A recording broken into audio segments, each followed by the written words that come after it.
We are in the very safe hands of former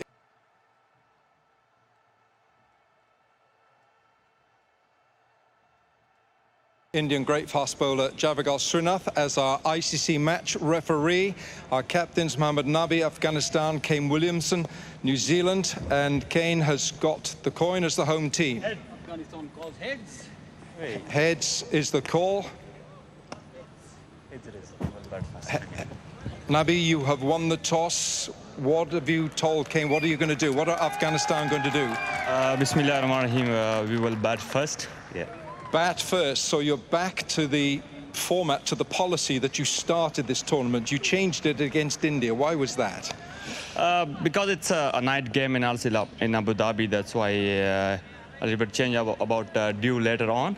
But it wasn't happen in that game. It's not that much dew. But that's why it's in a day game. We'll try bat first and put a decent total on the board here.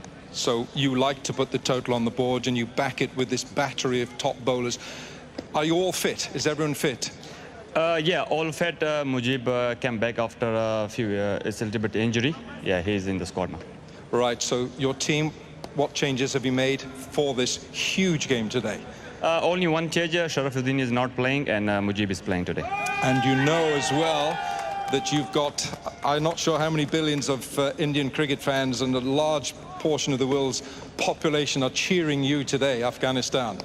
Yeah, it's but we will play our cricket here, and we'll try to win the game, and yeah, we'll try to put some good cricket here. Lovely, thanks Nabi, thanks very much indeed. Let's bring Kane Williamson.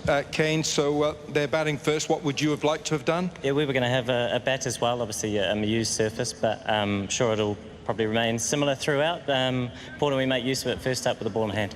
Kane, you know a lot about a number of their players, Nabi, Rashid, Mujeeb. You've played a lot of cricket together recently. Who's the advantage with, you or them? I think both sides have a good mix of experience and youth, and this Afghanistan side has got match winners throughout, and we like to think we have something similar too, so no doubt a very good contest today. Right, you've had a look at the pitch. Everyone, I suppose, as well. What about your team? We have the same team. Same side. Lovely. Thanks, Kane. Enjoy the match today. So that's the news. Mohammad Nabi has won the toss, and he's gone back to that formula, and Afghanistan will bat first. That was Alan Wilkins with Mohammad Nabi and Kane Williamson. So just to reiterate, Afghanistan will bat first. That was the method they've employed most of the time in this tournament. They like to bat first, put pressure on with their spinners, and Kane Williamson said that he would have done the same thing. He would have batted if he could have done, because it's not a night game. There'll be very little, if any, dew at Abu Dhabi, because the sun basically will not set in time. So Phil Tufnell, what do you make of that? Yeah, it runs on the board, and as you say, put the squeeze on with their spin bowlers. Kane Williamson said there that it's a used pitch, so yes, back to plan A, I think, for Afghanistan, which I think they're rather good at, and it's going to be a good game to see today. Mujeeb is back, Alex Hartley, the terrifying Mujeeb. Yeah, he spent some time out, so it's obviously a boost for Afghanistan, and good that he can come back in such a crucial game for them. It's great having two spinners on today, because I want to ask you both about Mujeeb. I'm not quite sure what he actually bowls. Well, you see, I was desperately hoping that you two would be able to get to the bottom of this mystery. He's got those deliveries that flick out the front of the hand, hasn't he? He's got those ones that he almost pushes down the track with his fingers, like a Karim ball, perhaps. He's also got the one that is the dooserer, which can skip on. He's not actually a massive spinner of the ball. He uses angles, and he uses sort of where he lets go and release points, and just gets the ball to sort of sit up and move. He's not like a classical finger spinner where it comes down and sort of turns and bites like that. He sort of skips them past you a little bit. Is he bowling swingers sometimes? Yes, well, occasional swingers, it seems. Especially with, when the ball's still newish, and he can get it swinging. But he's like got subtle variations, but they're actually quite, if somebody was a big spinner of the ball, there'd be big variations if the ball was then to turn the other way, but because he doesn't turn the ball all that much, they're sort of quite subtle. Yeah, and when it doesn't really matter whether they're right hand or left hand, is it? He's still able to attack the stumps. The other stump comes round the wicket and takes it off one finger, and then the other way around and takes it off the other one. Uses the angles a lot, as you say, and tries to get you sort of playing off the back foot and then skip one onto you, rush one through your defences and hit you on the pad. Now, New Zealand have got a different approach, and it's been fascinating to watch the different teams and their approaches to me, Alex. England surprised us all right at the beginning by opening the bowling with Moeen Ali, who hadn't bowled in a T20 for ages, and Chris Wokes. And we saw Adil Rashid, and occasionally Owen Morgan will mix it up. Occasionally you'll find 3 or 4 bowlers in the power play, sometimes just the 2. New Zealand, pretty much every time, they go to their 3 seamers and they bowl 2 overs each. There's no spin in the power play, there's no Santner or Sodhi. So it's a different kind of way of going about constructing your fielding effort, isn't it? Yeah, I often think teams bowl spin in the power play when they've got a spinner they can trust to bowl with only 2 fielders outside of the ring. So, you know, in women's cricket, Sophie Eccleston will bowl in the power play because she can rush the ball through, and she's got all these subtle variations. But I think if you've got 2 spinners for your team that are more comfortable bowling with 5 fielders out, stick to your seam in the power play. And it has worked for New Zealand. Yes, they're predictable, but if it's working, why would you change it? He's a bit more stats-based, isn't he, Owen Morgan, as well, isn't he? He didn't bowl Owen Ali, did he, against Aaron Finch? Didn't even bowl in the game, I don't think, actually. No, he didn't. So I think he's a little bit more stats-based, a little bit old-school New Zealand in the way they go about it, but a fantastic side nonetheless. Now, let me just go through the permutations, OK? I'm going to try and do this simply because I know a lot of people stick their fingers in their ears the moment they hear numbers. We had a lot yesterday as well. We had 4 different targets going on in that didn't we? I could see it was bearing down on you. Zoltz was in his element. He was like bathing in a whole series of decimal points. Figures, rolling around in figures. Exactly. 1.71248. But actually, the equation's not too complicated today. If New Zealand win, they're through. Yes. There is a very, very tiny... No, forget that possibility because Pakistan play Scotland later. OK. So if Pakistan beat Scotland, which we expect, they would finish top. And if New Zealand, I should say, if New Zealand win this game, they will finish second in that scenario. And then they will play England in the semi-final. That's all you need to know. Except that, I hear you cry, what if Afghanistan win? Well, this is where it gets a little tricky because India... They beat Scotland too well the other day. You're saying to me, how is that possible? Sorry? Well, they beat them too well. By beating them as well as they did, it means that Afghanistan have to improve their net run rate significantly when winning this game to get above India, who play Namibia in the last game. So it's not good enough for Afghanistan just to win. They've got to win well. So we have to keep an eye on that if Afghanistan is doing well. The players are making their way out. I know. I've just dropped that bombshell on Phil Tufnell and walked away. OK, I'm going to go for a lie down. Yeah. Well, luckily enough, we've got a lovely sofa over yonder. Here we go. It's anthem time. For the national anthem of Afghanistan, followed by New Zealand. Afghanistan's anthem, I think.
Well, there we go.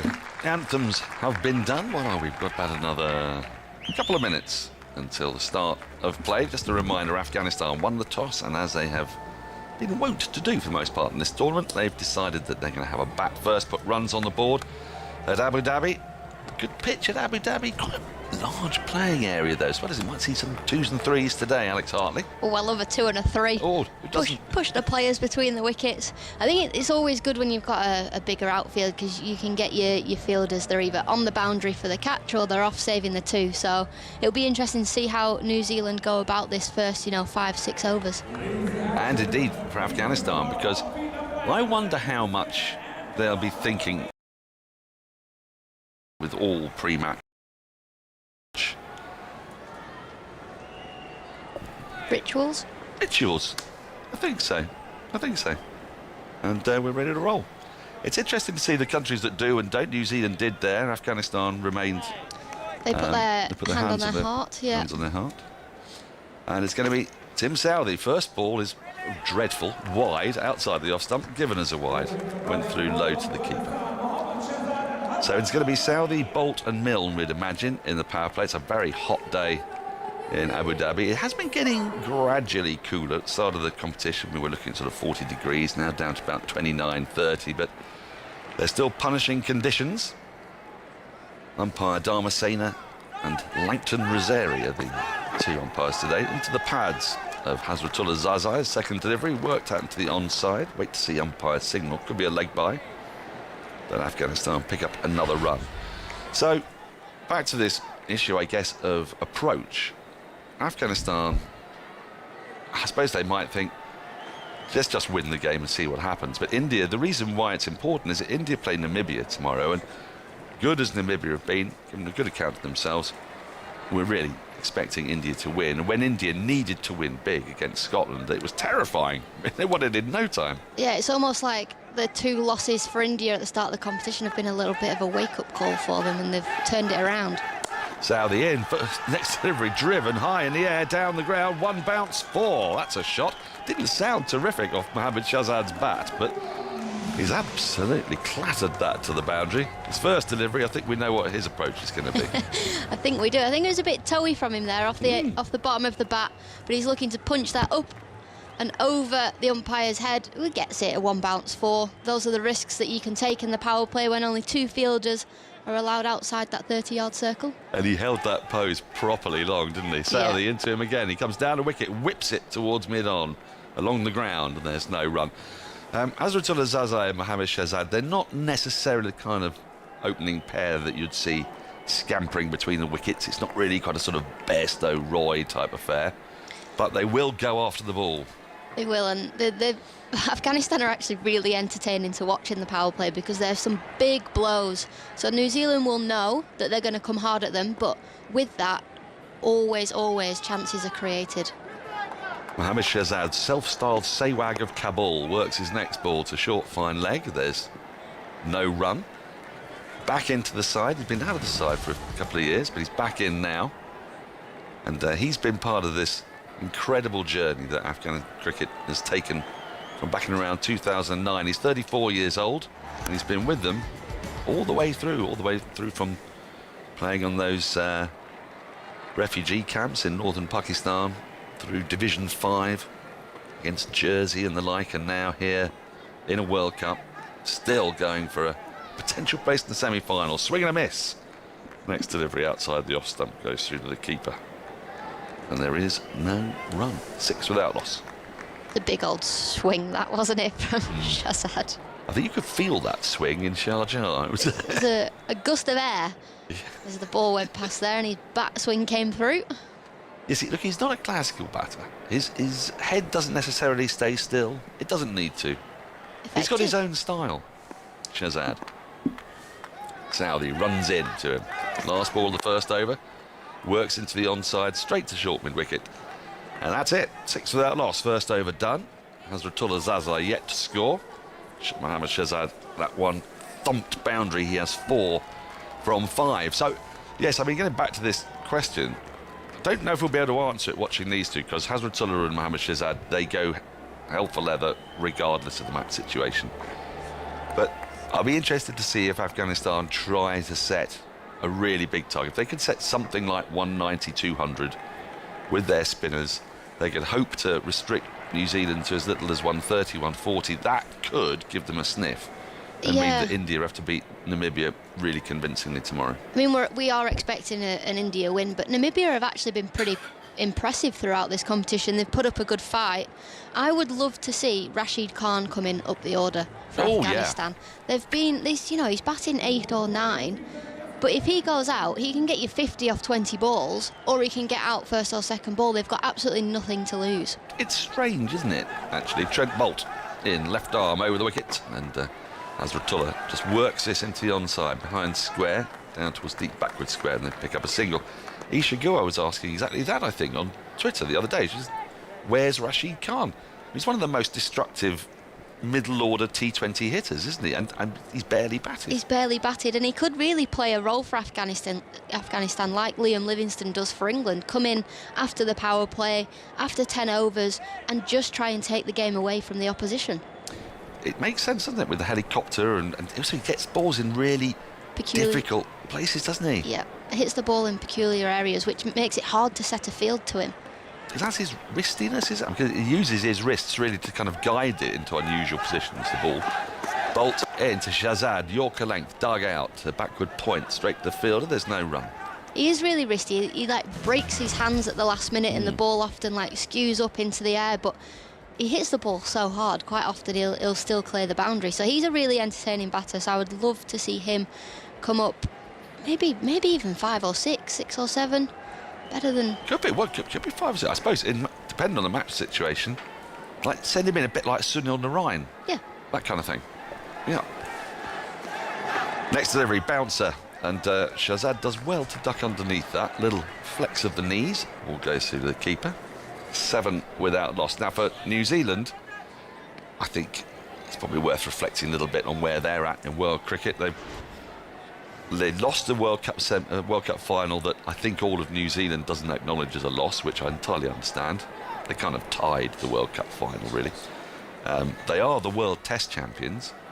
If they were to win the World T20, that would sort of cement this New Zealand side as the greatest in New Zealand's history by quite a margin. Forward comes Shahzad, pushed into the offside, and there's no run. They seem to overperform at every level in every format of cricket, don't they? They do. They're fighters, aren't they? And they always turn it on when needed. You looked at I looked at the groups and I was like, New Zealand, they might do all right. Looking at the team, and then they had the blow to Lockie Ferguson, who's obviously a massive player for them, but they've really impressed me. They've been so good. Well, they just bring in Milne. It's amazing, isn't it? Short again, through to the keeper.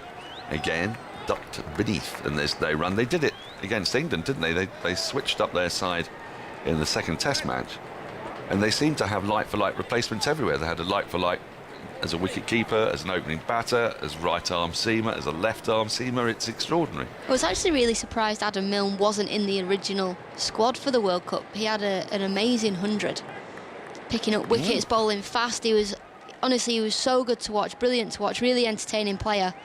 I suppose somebody's... Bolted again, swing and a miss, or at least a essayed cut, really, by Mohammad Shahzad, and it bounces out the gloves of Conway, deflects to short third, and there's no run. So just the 1 run off that bolt over. Afghanistan 7 without loss after 2. Somebody's misfortune is always an opportunity for somebody else. So Adam Milne, the like for like, comes in as Lockie Ferguson with his calf tear. Yeah, I mean, there's talk that he might be fit by the semi-final or final were New Zealand to get there. Well, I saw on the telly today that he was running around doing some drills, so maybe they're trying to get him fit. Well, wouldn't that be typical? New Zealand play against England in the semi-final. They bring back Lockie Ferguson. England have lost Roy and Milnes. Can they play Milne as well as Ferguson had? Go in with one spinner or leave out Southey or Bolt, do you think? I think you'd have to leave one of them out. Or leave out Jimmy Neesham, reduce your batting. I think they need him for their batting.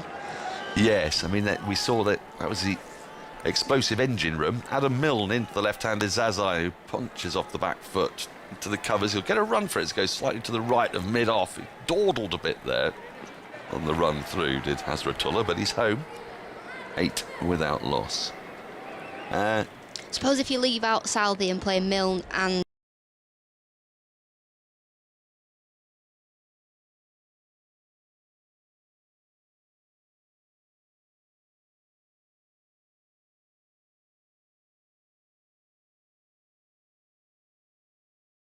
Ferguson, they are very similar. The kind of pace is just pace at you, isn't it? Just that Lockie Ferguson, a fit Lockie Ferguson's hard to leave out, isn't he? He is. I mean, it just shows you the resources they've got. And Carl Jameson doesn't get a look in. And he cost how much for the IPL? A lot of money. It was a lot of money, wasn't it? Right, Milne is into Shahzad. 4 off 10 for Shahzad. He's gone for this, and he's entered it as he's gone. What a brilliant, brilliant catch from the keeper. That was a really tough catch for Devon Conway. Short, bouncing in at Shahzad. He went to cut, he's got a thick edge on it, and it's gone flying to the right of the keeper. He gets a glove on it, and I think he's parried it, and as he was coming down, he's managed to catch it. It's come off the toe end. So, that's incredible work from Conway. He's got it first time, it hasn't stayed in. It sort of bounced up a bit and rolled down. As he's falling, he's got another hand on it, then he's able to bring the left hand round. And the dangerous Shahzad has got to go. Afghanistan 8 for 1. I mean, it was a very bizarre shot from Shahzad. He's almost tried to shovel it down onto the floor, getting a toe edge through to Conway, and that is such a good catch from the keeper, because the cricket shot almost will have put the wicketkeeper off, because it's one I've never seen before for a start. You know, he's trying to flat bat it onto the floor, but diving up and the ball going behind him, having to then catch it on the rebound. Brilliant catch from Conway. They don't make your life easy when trying to describe sometimes these Afghans and the way they play that shot. Alex Hartley, I think, has got it as spot on as you can get. It wasn't a cut, even though it was a kind of horizontal bat shot to a ball outside the off stump. But it was as if he was trying to swat away a fly or a wasp or something. And so he's got the bottom of the bat on it, even though the ball was rising above shoulder height. Never seen it.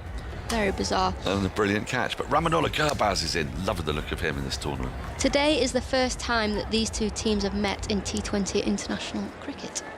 That is a lovely, lovely stat. There's been a few of these. I think Namibia played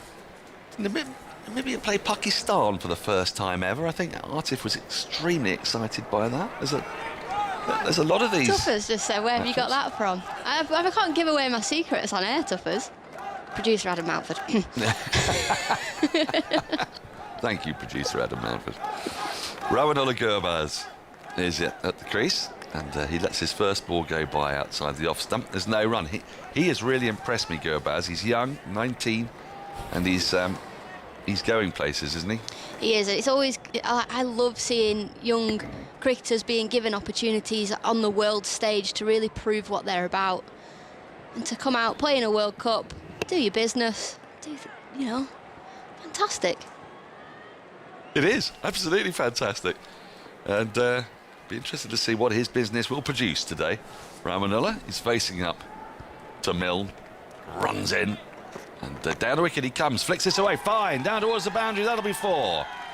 He's busy at the crease, is Rahmanullah, and it takes a bit of guts, because the speed that Milne is bowling at, to walk out, having not faced the ball, and then just start getting the hurry up and he's walking towards Milne, and he gets a good bit of bat on that, flicks it fine down to long leg, or fine leg really, but he takes that 4 or 5 feet outside the crease. Yeah, it wasn't a bad ball from Adam Milne at all, but he stepped right outside the off stump to open up that leg side to effectively help it around the corner. Milne in again, defending into the offside. Quickly he says no. Gurbaz to ensure Hazratullah doesn't come charging at him. There's no run. That's really clever batting, because the ball was probably hitting the top of middle stump, but because he created that room, it was such an easy shot to play. Almost feels like the ball is angling down the leg side, and they're the ones that you said you will just throw your hands at, because they're not going to get you out. Last ball of the third over coming up. Afghanistan, they haven't made a particularly rapid start. They're 12 for 1, but Gurbaz is looking busy. He's got quite a squat stance. His posterior sticks out somewhat as he waits for the ball, taps the ground and moves across his crease, pushes into the offside, fielded once more and covers this time by Santner. There is no run, 12 for 1 after 3 overs. Reminder, you get highlights on the BBC Sport website and app, including that extraordinary dismissal of Mohammad Shahzad. And amidst all of the descriptions that Alex and I were trying to bring, we forgot to mention that as he played the shot, his back foot, Shahzad this is, came shooting up in the air as he tried to hit the ball down. It was a whole series of equal and opposite actions and reactions. Almost like a tennis serve with a cricket bat, but with your bottom hand. It was just one of the more peculiar things I've seen. Like a tennis serve with a cricket bat. Yeah, I'm afraid that's right. Bolt in. He's not in, is he? He is. That's not a replay. He's picked up a wicket. Hazratullah Zazai has got to go. Thick leading edge. We're trying to work the ball into the onside. And lo and behold, Afghanistan have lost another. And it's a big one as well. It's Hazratullah Zazai who can cause some real damage at the top of the order. The ball just, I think, maybe stuck in the pitch. Perhaps he looks to turn it in the onside, and it just offers a really easy catch to Mitchell Santner, who's at short mid-wicket. In the end, he takes it at around about a short mid-on. And Afghanistan are 12 for 2, Alex Hartley. Yeah, Zazai there just looking to knock the ball into the leg side for a single, and it's come off the shoulder of his cricket bat, ballooned up in the air. Just a back of a length ball from Bolt that sort of, as you say, might have just stuck in the pitch ever so slightly off the shoulder of the bat and balloons up for a simple catch.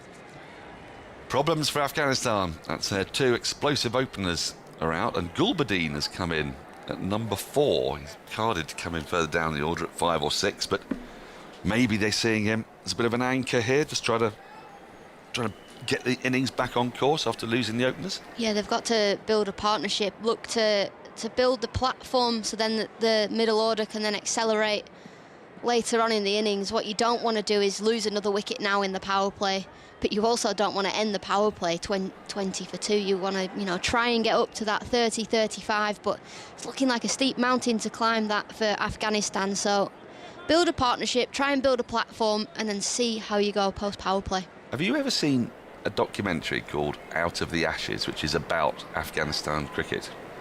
I think you can get it. It's very easily gettable. I'll tell you why.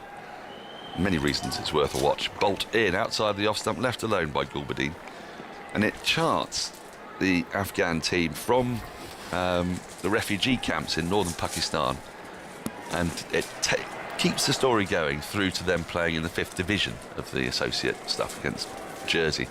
And Gulbadin, this was made about in 2009, Gulbadin was playing for them then. And at the time, they show his house, where he came from, and he used to do weight training in his house. And that's why he's so muscular outside the off stump, through the keeper, no run. He was forever doing weights as a sort of 15, 16-year-old. And that documentary would have been filmed. He's 30 now, so he'd been about 16, 17 at the time. And so sort of seeing him still there, it's rather lovely, really, to see them having come all the way from that journey through from those camps all the way into this here. And Gulbadin is still there, and he's only 30. He's got another 5 or 6 years in him at least. Bolt in, pushed into the offside by Gulbadin, thinks of a run. It isn't there. As Martin Guptill, or Roger Ramjet as I prefer to call him, and I know you're going to look at me and go, who's Roger Ramjet? So do you know what I've done? You've already Googled it. I've got Roger Ramjet up there. That is Martin Guptill. 60s cartoon character Roger Ramjet. Wasn't expecting a cartoon character. Here's Bolt, yet to concede a run in this over, and up on his toes goes Gulbadin. So the ball is just bouncing a little bit, and there's no run as it rolls out to the covers. 11 balls he's bowled, Bolt, so far, and he's conceded just the 1 run. Yeah, Afghanistan here really need to try and find a way of turning those good balls into singles. Keep rotating the strike. They've gone a bit stale over the last couple of overs. Well, it's a worry for them, isn't it? 12 for 2, and we've got 1 ball left in the 4th. They're just allowing New Zealand to bowl at them, which is putting more pressure on them. Here is Bolt into Gulbadin, who pulls at this. He's going to get runs. He's got a thick top edge. It's flown over Conway, the keeper, and down to the boundary for 4. It absolutely was not where he intended, but look, he showed the enterprise to get after it. Alex is showing the no-look pull. I am, with your arms crouched in towards your chest. When you talk about playing the pull shot, you want your arms out in front of you. But it's just beaten in for pace, so he's crouched in, he's not looked, his eyes are shut. Top edge for 4. End of the over, 16 for 2, Afghanistan. Both openers back of the hutch. Gulbadin has 4. Rahmanullah Gurbaz has 4. Important innings for Rahmanullah and for Afghanistan here. I've only got to know before I come off comedy. Come off comedy a long time ago. The comedian's coming in next. As Milne is in, that's pulled high in the air, down to long leg. It's going to bounce just in front of Ish Sodhi. And Rahmanullah gets away with it. Just a single, 17 for 2. But I need to comment on this terrific outfit because it looks to me, I mean, is it? They match, don't they? Did you buy them together? I bought them at the same time, but not as an outfit. I've put them together. But that's brilliant, you see. Yeah, I've put them together. Because they, for all the world, that looked like... And how am I to describe it? There's a little bit of beige going on. There's a hint of New Zealand. Okay, Ooh. if you don't mind me saying so.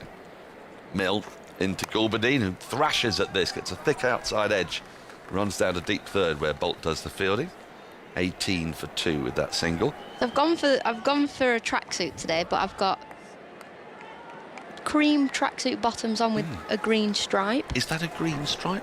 Yeah. I suppose it is green. Yeah, I'm colourblind, don't forget, so I need I've my got a hand green holding. stripe, and then the top half is a cream top with a blue stripey. With NY written on it. Yeah. But is it soft and fluffy and warm? It looks soft and fluffy and warm. And then to smarten it up, I've got a black work coat for when I leave the building.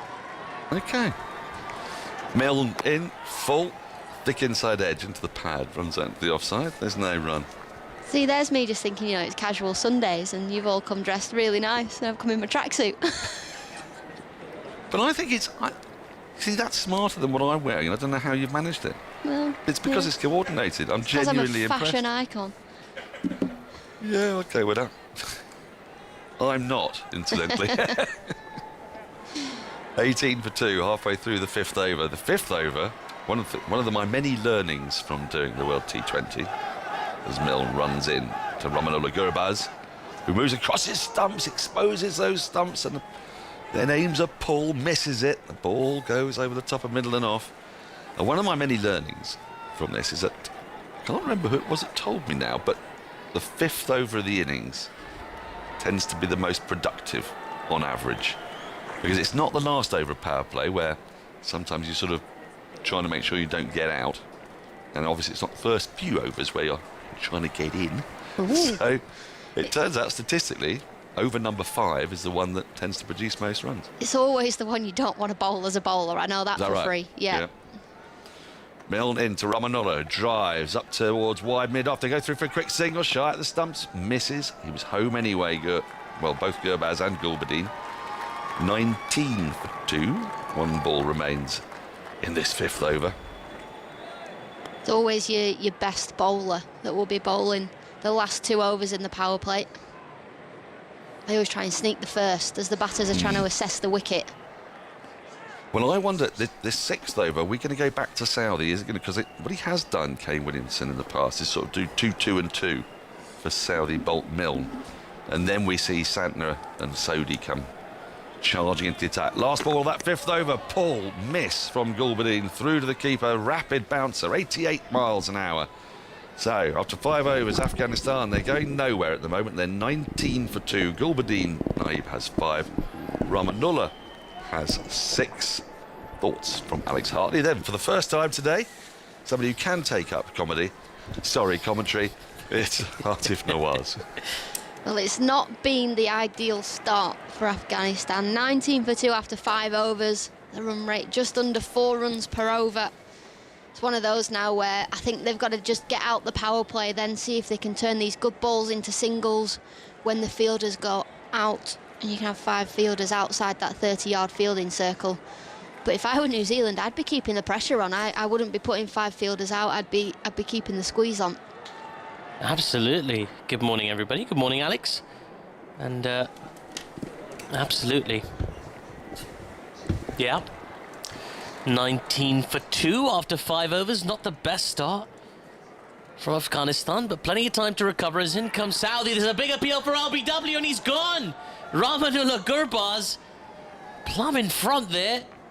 The fielders all celebrate. Rahmanullah's having a chat with Gulbadin about whether or not to review. Gulbadin says, it's pretty straight, mate. And he turns around and he has to go.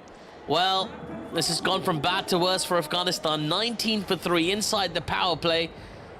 And it's the destructive Rahmanullah Gurbaz who's been so impressive in this tournament as well for Afghanistan, who has to go, and he's been hit bang in front of middle stump. That was pretty emphatic, Alex, I'm going to say. It's really clever bowling from Saudi, because New Zealand have been just bowling those length deliveries. They've been going over the top of off stump. They've been back of a length. But there he's fired that one in full, and it's almost surprised the batter. And he's tried to play around it, and it's hit him. I mean, I don't even know why he asked his mate if he should review that, because probably couldn't have been more out had he have just left it. Yeah, it's a blow, not just to Afghanistan, of course, but also to India. We'll be cheering on Afghanistan today. Remember that India needs Afghanistan to beat New Zealand to qualify for the semi-finals. If New Zealand win, Afghanistan is out and India is out. But, so far, so good for New Zealand. Taking these 3 wickets. Remember, Afghanistan won the toss, opted to bat first. They looked at the surface.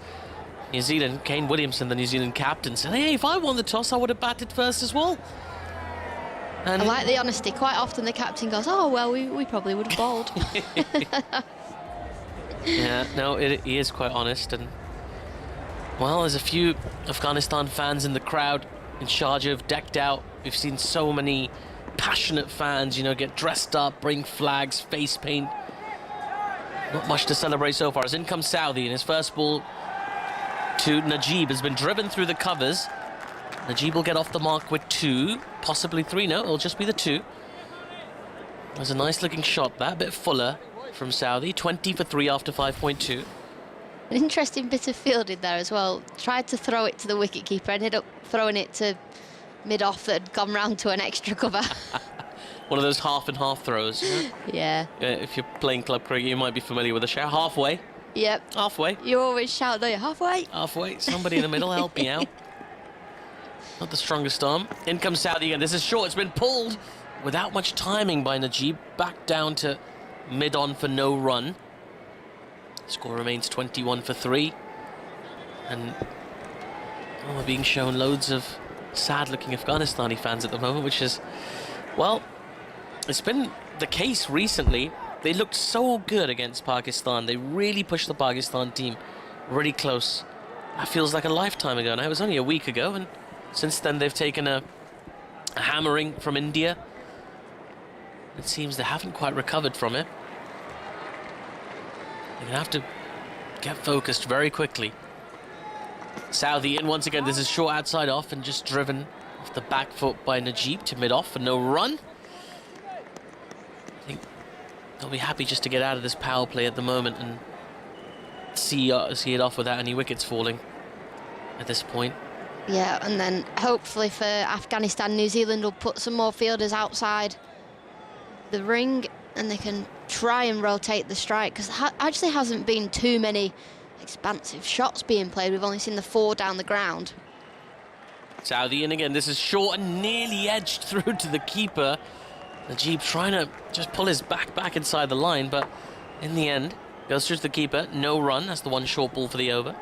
And yes, when you've lost 3 wickets in the power play, it's then hard to take that risk and try and find the boundary and hit the ball over the top. But there still hasn't been much urgency about their batting innings. You know, they've sort of just prodded and poked at the ball. Haven't played, you know, cricket shots, so to speak, and trying to drive the ball, trying to knock the ball into the onside for quick singles.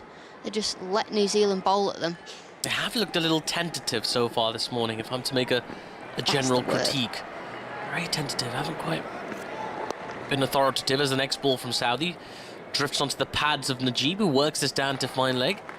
And he'll get back for 2. He's played a couple of nice shots in this over as Mujeeb, as he moves on to 4 of 5 deliveries. The power play is done and dusted. Afghanistan 23 for 3 after 6 overs. What do you make of the first 6 so far? Alex, what's Afghanistan's route back into this game?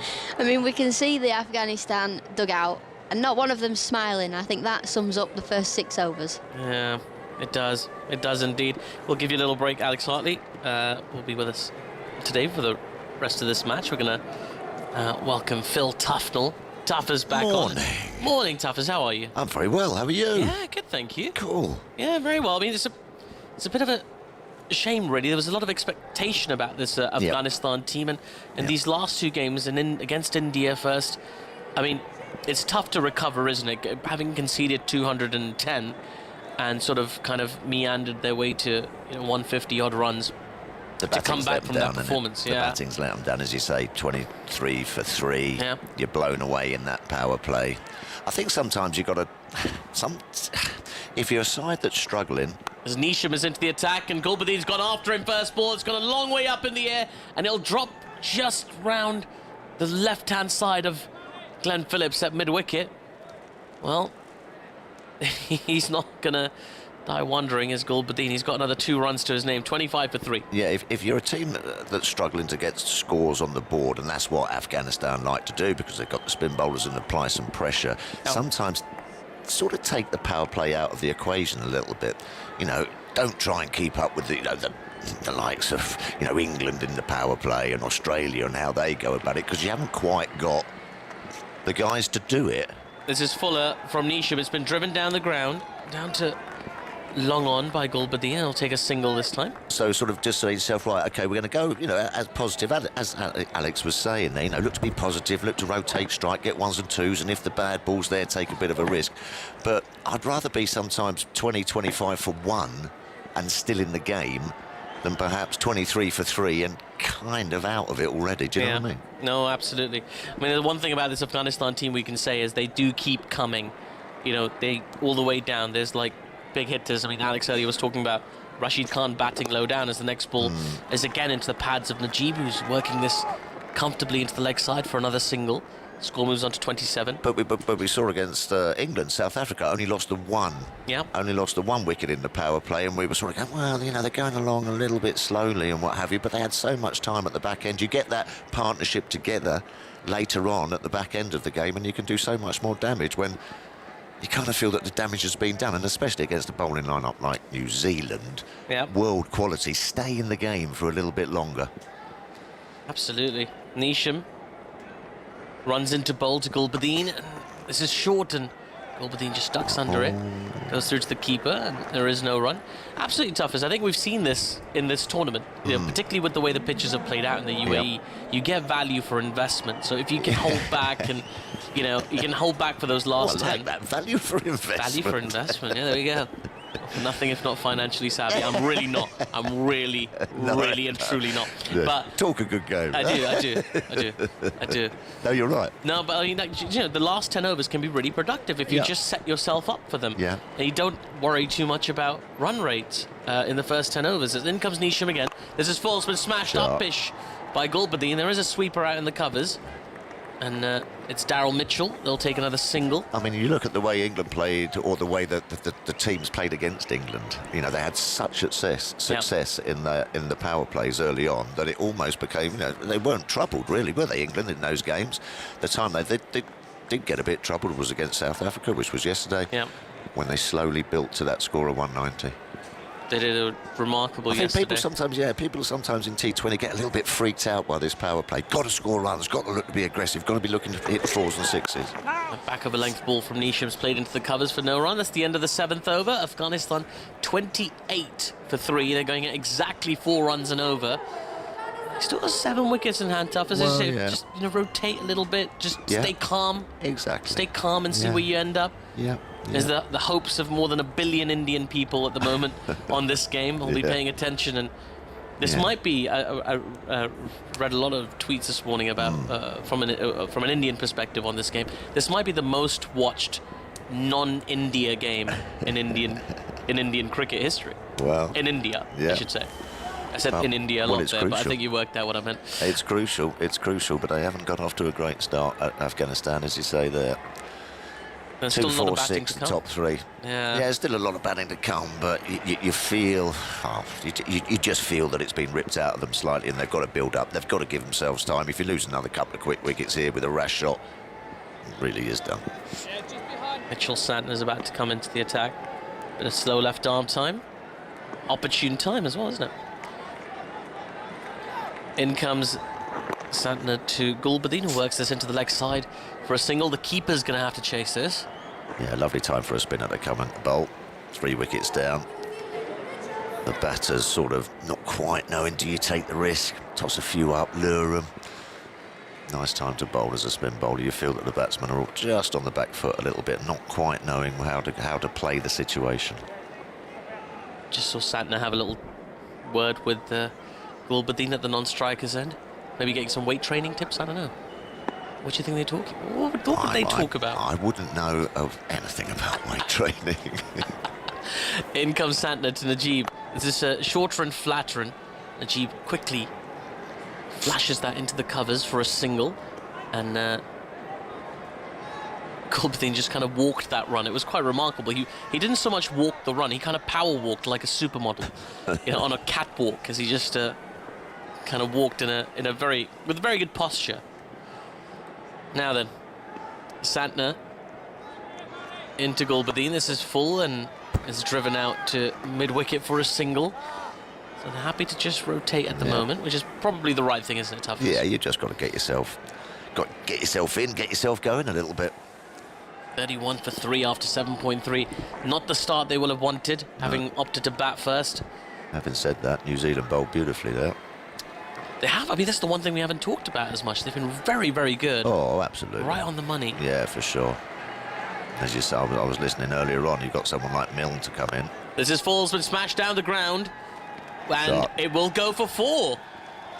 It's the kind of shot that normally ends up at long on for a single, but it was hit so hard by Najibullah that it's gone straight to the boundary. Yeah. A welcome one, a rare one today as well for Afghanistan. 35 for 3. Yeah, good percentage shot. Fuller from the left arm spinner, bowling to the left hander, just in his arc, just to bop it straight back over his head. Santner in again, similar delivery, a bit quicker and flatter this time, and Mujeeb just defends on the front foot for no run. Yeah, no real risk in that shot to a left-hander. Can just sort of like, step out the crease and free flow of the bat and get it for 4 straight over his head. And that's what they've got to look to do. Don't minimise the risky shots. The balls will be there to just play those low-risk sort of boundary shots. Keep rotating the strike and build yourself a score.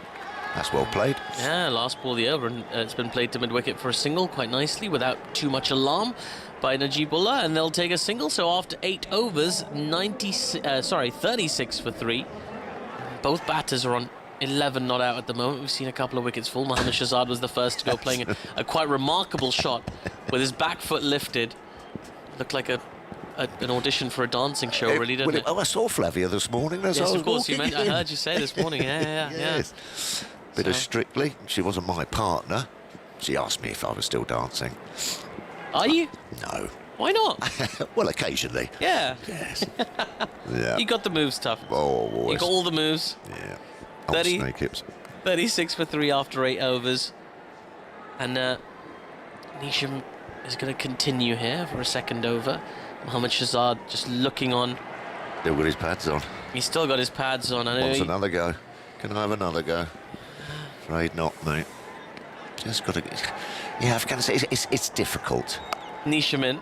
And the ball's been driven out to deep extra cover for a single. It's good to see that they have got some young, up-and-coming batsmen, though, in the side. That's a sign of a team that's looking to sort of like, get better and better, and there's a system producing people that are coming through. Occasionally you can have these, as they have, like Kane and Mujeeb, sort of one-off kind of bowlers, but it's in the batting that you see that strength in depth, which is very difficult to get. I mean, you see the likes of Scotland, we'll be doing it later on, the odd guy gets some runs here and there. It's that consistency against good players. There's a back of the length balls driven out to extra cover.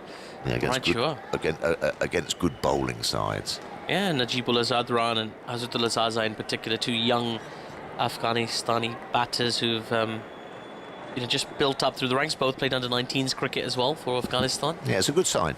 And you know that you see that more and more. You know, when you're looking up these players, you see a lot of them are playing age group cricket.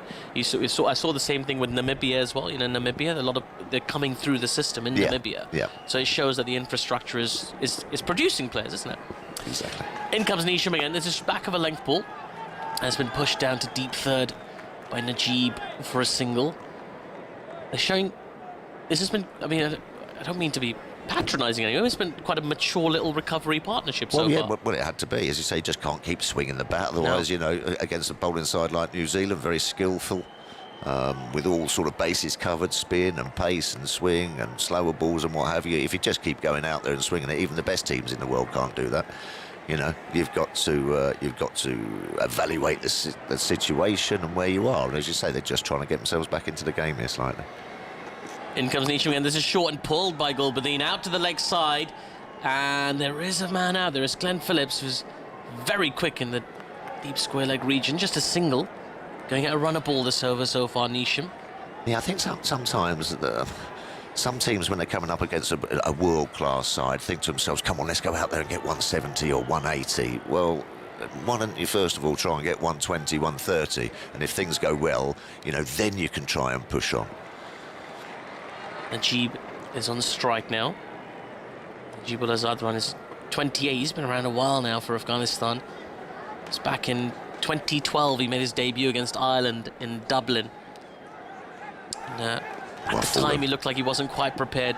He wasn't quite ready for the game, but he's come on since then. And that's a gorgeous shot down the ground, lofted. One bounce, two bounce into the fence. It's a lovely authoritative shot, but also a very correct straight arm cricket shot, and 4 more runs for Afghanistan. 44 for 3 after 8.5. Yeah, no panic there, was there? As you say, just saw the ball. It was in his arc. Fancied just stand and deliver, really. Just sort of good length ball, and he just pushed it straight back over Neesham's head. As you say, good shot selection, low risk, not wanting to, you know, to lose another wicket, not a wild slog or a panic kind of shot that we need to get up with some rate and get some runs. No, that was just let the ball come on, bang. The balls are there to hit for 4. So it looks a decent-ish pitch. Yeah, it does look like a good wicket to bat. As we say, both captains were eager to bat first on this wicket. We've seen that in the morning games. Not as difficult for the side bowling second, as the next ball's been flashed outside the off stump and is flown away to the deep third area for another boundary. Mujeeb finishes that over from Neesham with back-to-back boundaries. And that run rate just ticking up a little bit now. 48 for 3 after 9 overs. There's a couple of drummers out there enjoying themselves and keeping the large Afghanistani contingent in the crowd happy.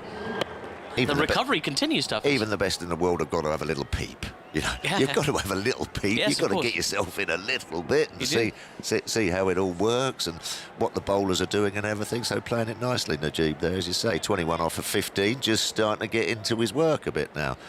But you know, a pretty slow start, 48 off of 9. You've got to start thinking about trying to put the toe down a bit, but at least they've got themselves in and can give themselves a chance, a slight, you know, a bit of a partnership developing here. And if you're going to slash hard outside off stump, that whizzed off the outside end. Yeah, bit of a recovery. They were 19 for 3 after 5 overs. So this will be interesting. There we go. Leg spin into the attack. Ish Sodhi. It's been terrific this tournament for New Zealand. And he comes to Gulbadin. Starts with the back of a length ball, which Gulbadin just sits back on and hammers down to mid-wicket for a single. 49 for 3.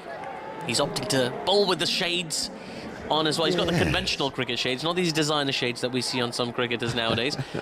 What do you think? Bowling with the shades, are you a fan? No, I never bowled with shades on. No, I had trouble enough picking the ball up with the old mince pies open wide, let alone with a pair of sunglasses on.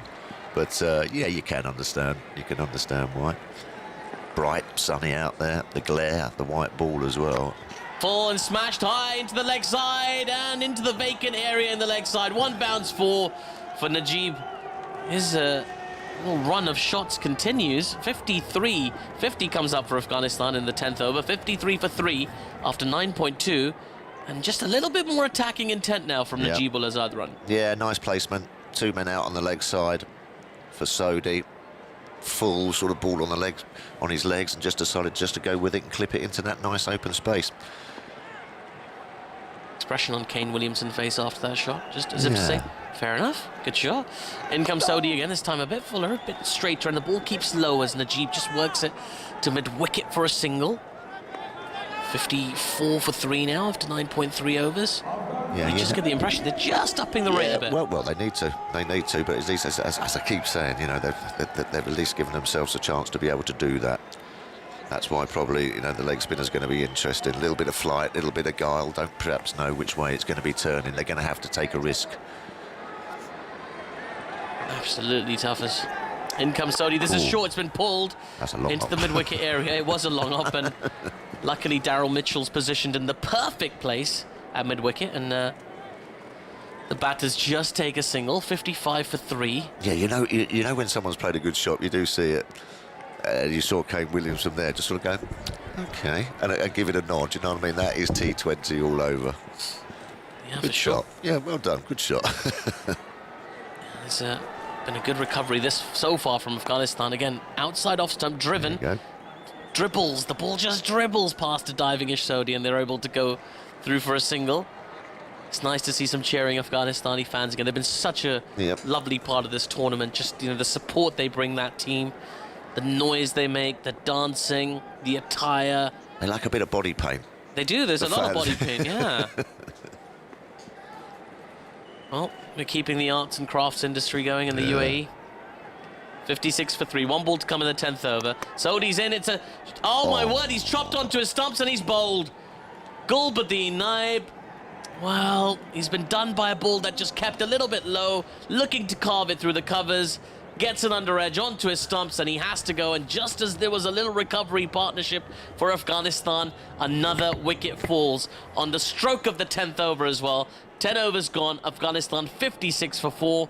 Oh, that is unlucky, Tuffers. Yeah, that's not what Afghanistan needed. As you said, they were just starting to get themselves in a bit of a position, form a partnership where they could just start to sort of like look to be a bit more aggressive. A long op, let's be fair, short and wide outside off stump by the leg spinner. He's gone to give it the sort of like, you know, caress it through the offside, got the under edge and dragged it on. Yeah, that's unfortunate. They'll be disappointed with that. You often see this with Afghanistani players. I mean, they often try to hit the cover off the ball, you know? Like to hit the ball like it owes them money. Like, in that instance, just guiding it would have been the right call. Exactly. They already had 9 off the over. You know, 9 off the over, you see that. OK, try and put it away. If you manage to hit the gap just through a good cricket shot, you get the 4. If not, 1 or 2, and you get the 10 off the over, and you're both still there, and the partnership goes on. But as you say, you see it, the old eyes light up, short and wide from the leg. How many times do you see leg spinners get wickets with long hops outside off stump dragged on? I never used to get them. Yeah, because I was going to say, Tuffers, you looked really kind of annoyed about that. Well, a little bit. It's a cheap wicket. It's a cheap wicket, and Saudi will know that, but he'll take it. He will. He's having a good tournament, is Ish Saudi. He's in the top 5 wicket takers in the Super 12 stage of this World Cup so far. The one thing about that might give Afghanistan a little bit of hope is that it just didn't really sort of got a bit low, didn't it? It was sort of scuffed along the deck a little bit. Yeah. It just sort of held in the pitch. It is a used pitch, perhaps. You know, it might do a little bit for their spinners if they could just get a score on the board. They just need to give him something to bowl out. I'm going to get out of the way as the drinks break's about to finish, and Dan Norcross is going to come and join you. And I've got to say, like, he's been very kind about everybody else's sartorial standards, but he's actually matching his checked kind of red and blue shirt very nicely with his red and blue shoes. Oh, well done. That's some serious coordination. Well done. It's very good. Everybody's quite coordinated today. Well done, all of you, except for me. Anyway, I'm going to get out of the way. Thank you. And just to remind myself, I've even got a T-shirt with all the fielding positions. Love it.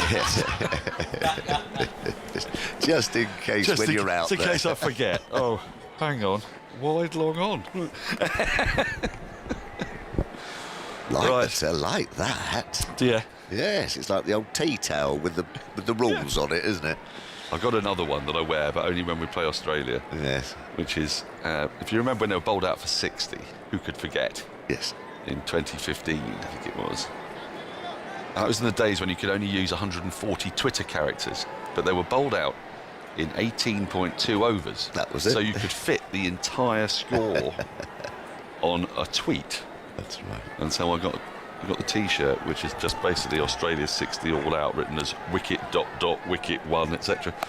Outside the off stump, dab down to the backward point, where Sodhi runs to his left to do the fielding. They come through for 1, 57 for 4. Afghanistan in some trouble. Just to remind you all, if you are joining us on 5 Live Sports Extra, this is the scenario.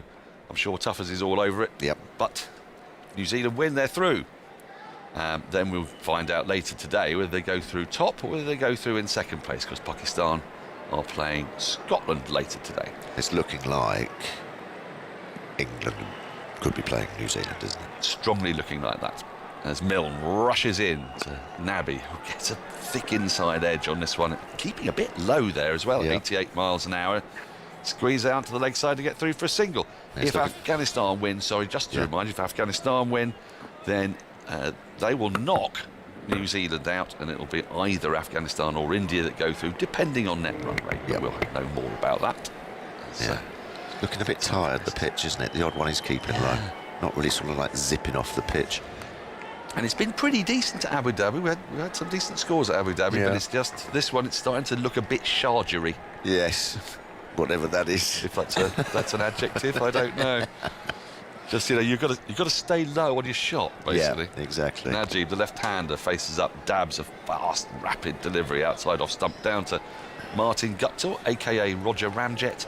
Into the covers, there's no run. Yeah, slower balls, very difficult to sort of time. You remember Roger Ramjet, don't you? Of course I do. Doesn't he look like Martin Guptill? A little bit. Stick a sort of, helmet on, put him in a spaceship. I can see it, Kane Williamson, with shades on, is marshalling his troops as Milne runs in to Najibullah, who pulls at this, a slower ball that goes through on the bounce to Devon Conway. But as Phil Tufnell says, it's getting tired, this pitch, even at 76 miles an hour. That just died in the pitch. Yeah, it's looking difficult at time, isn't it? It is, really. It is looking difficult to time. New Zealand well on top here, having picked up that wicket just on the stroke of drinks. How many times wickets go down just before or just after drinks? It's weird. How many times the last ball goes for 4? Yeah.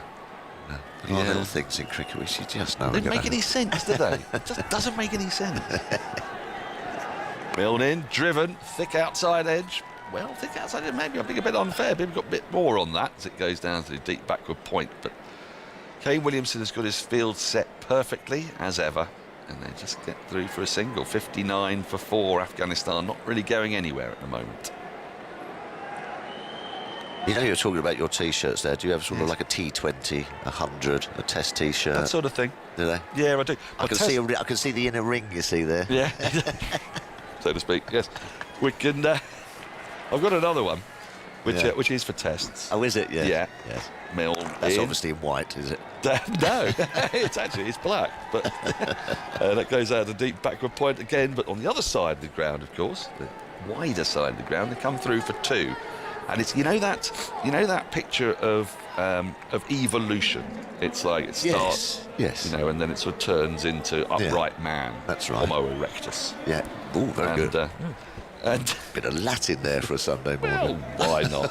Why not? Boris Johnson doesn't have to be the only person who speaks Latin. Him and the Pope. So I got that one, and the evolution is into a cricketer with a helmet on and a bat. Okay. Which I rather like. So I have that for test matches. Yes.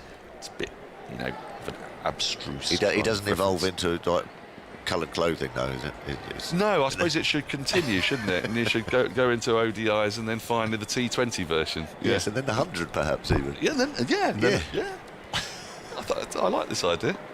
We should go into business together, Tuff. It's all good. No, we should. Sodhi tosses this one up on off stumps, pushed it to the offside, and there is no run. Williamson has marshalled his forces terrifically again. Just having a quick look at what options are still open to him. Yeah. By getting... Well, you know what you're going to get with New Zealand, don't you? It's well oiled, well drilled. They don't make mistakes, really, do they? No. Sodhi into the left-hander. That was a mistake to wide down the leg side, just as I say that, and it will be signalled. as a wide, 62 for 4. By getting 2 overs of Jimmy Neesham in, Andy. albeit they're a trifle expensive, but it means now that Williamson can do what he likes, really. He's only had 1 over of Santner. This is the 2nd over of Sodi, which is not the easiest thing to say. Full swept out to deep backward square leg. They'll pick up 1. They'll think of a second as the throw comes in from the deep. No, they'll stay with just the single. 63 for 4. I shouldn't set myself tasks like that. No, not on a Sunday. Unless you're going to unfurl the Sean Connery, in which case you can just about get away with it. It's Shorty-ish, definitely. It's definitely a Connery name, isn't it? Shorty. The score predictor is not looking healthy for Afghanistan at the moment. 1-3-1 is the suggestion. Yeah, I don't quite know how they can sort of put the hammer down here a bit without taking too many risks. Sodi in, driven back to the bowler, no run. But thing is, though, tough. Surely they've got to take those risks because they've got to up their net run rate. Well, exactly. There comes a time now you've kind of got to go. You've had your little bit of patch-up work. You're unlucky, just lost that wicket at the wrong time when you dragged it on. Yeah, and Gulbadin was looking quite solid, wasn't he? Yeah, he was just starting to get moving. Sodi in, that spin slightly away. That was the leg spin. It's punched off the back foot up to long off. Might be worth getting Kane in and just go on, just go and do something, try and do something, blow the game open a little bit. Well, this was Alex's point earlier. Yeah, she said, where's Rashid Khan? Why is he batting so low? Yeah. I don't know, she says, I don't know. None of us know. It's one of life's great mysteries. As you say, over halfway now, 64 for 4. Yep. Yep. Well into the 12th over. Sodi in bright sunshine. Comes in, tosses that up, and it's dug out, really, by Najib. Up towards wide, long off. Just a single. We're not getting boundaries here. There have been 3 singles and a wide in this Sodi over. 65 for 4. And at some point, something's got to give. We only made 6 or 7 boundaries, haven't they, from the start? You know, I'll check for you. Yeah, it's different not having Zolt, isn't it? I know. I just looked up for him there and he wasn't there. I know. Full, driven into the offside. It'll be another single as it goes to wide, long off. This time, obviously, on the other side, we've got a right hand, left hand. So we have had, I think you said 6 boundaries. Yeah. Pretty good, you know. It's 7. Yeah. Not sure we do need Zolts. I think you'll find I say 6 or 7, I said. I think 6 or 7. In that case, yeah, spot on. Yeah. Yes, I mean, you gave yourself a bit of leeway, but I will give you that in the absence of Zoltzman. Najibullah has 31. Mohammad Nabi has 5. 66 for 4. We've just got a lovely graphic here. Afghanistan's record in the T20 World Cup this year. Rashid Khan has most wickets. Najib is their leading run scorer with 131. But Rahmanullah Gurbaz is the man who's really impressed me. 7 sixes he's got, but he looks one for the future.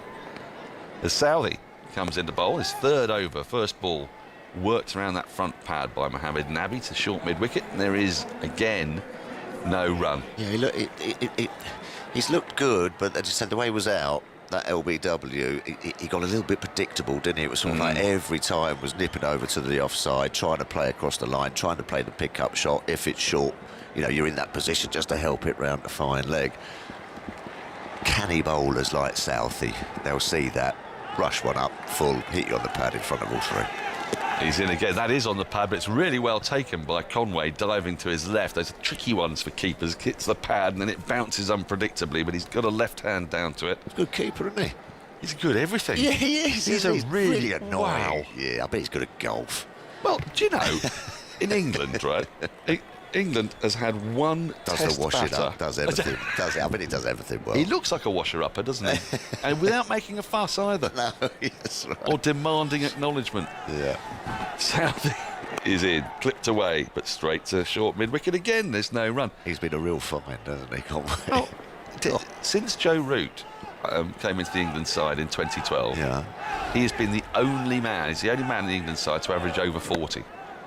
New Zealand, on the other hand, they bring in Devon Conway, gets a double 100 at Lord's on debut. And I think, without Zoltz being here, it's a big call. I think he's averaging over 50 in every format of the game. Ooh, it's not bad, is it? I think it might be over 60, actually.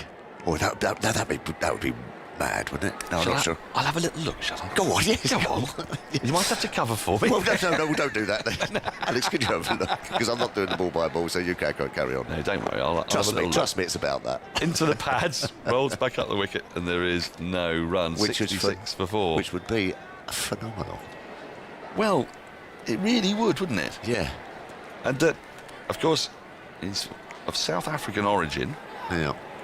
And England used to be very good at identifying South African talent. You reckon we've missed that one? I think we have. I think we really, really have. He's 30 years old, was born in Joburg. And, right, okay, oh yes. Clipped away into the onside, out towards deep mid-wicket. Oh, you've got a For smile another on your single. face. Have I actually remembered something here? Well, you're so close, I'm giving it you. So he okay. averages 63 in test matches, Yes. 75 in one-day internationals. Wow. And 47.27 in T20 internationals. Which isn't bad, is Have it? some of that. Decent. I mean, I should probably check out for you his actual first-class stats as well, because I suspect that they're absolutely brilliant. Off the top of my head. Yeah, he's been a fantastic find for New Zealand. Here comes Southey to complete the over, the 13th of the innings. Najibullah on strike, whips this away off his pads, but to short, fine leg. And they have scampered through for a single. That's a good bit of running, 68 for 4. 13 overs gone. Mohammad Nabi has 6 off 10. There's the problem. Najibullah 33 from 26. So Something's got to happen now. first class average. Oh, right. He's got a first class average of 47.68, which I think is pretty good. 47. 0.68 in first class. Very good. Over 183 matches. In list A, he averages 46.23. Yeah, very good. And in T20s, all T20s, Yes. he averages 43.39. At a strike rate of 128.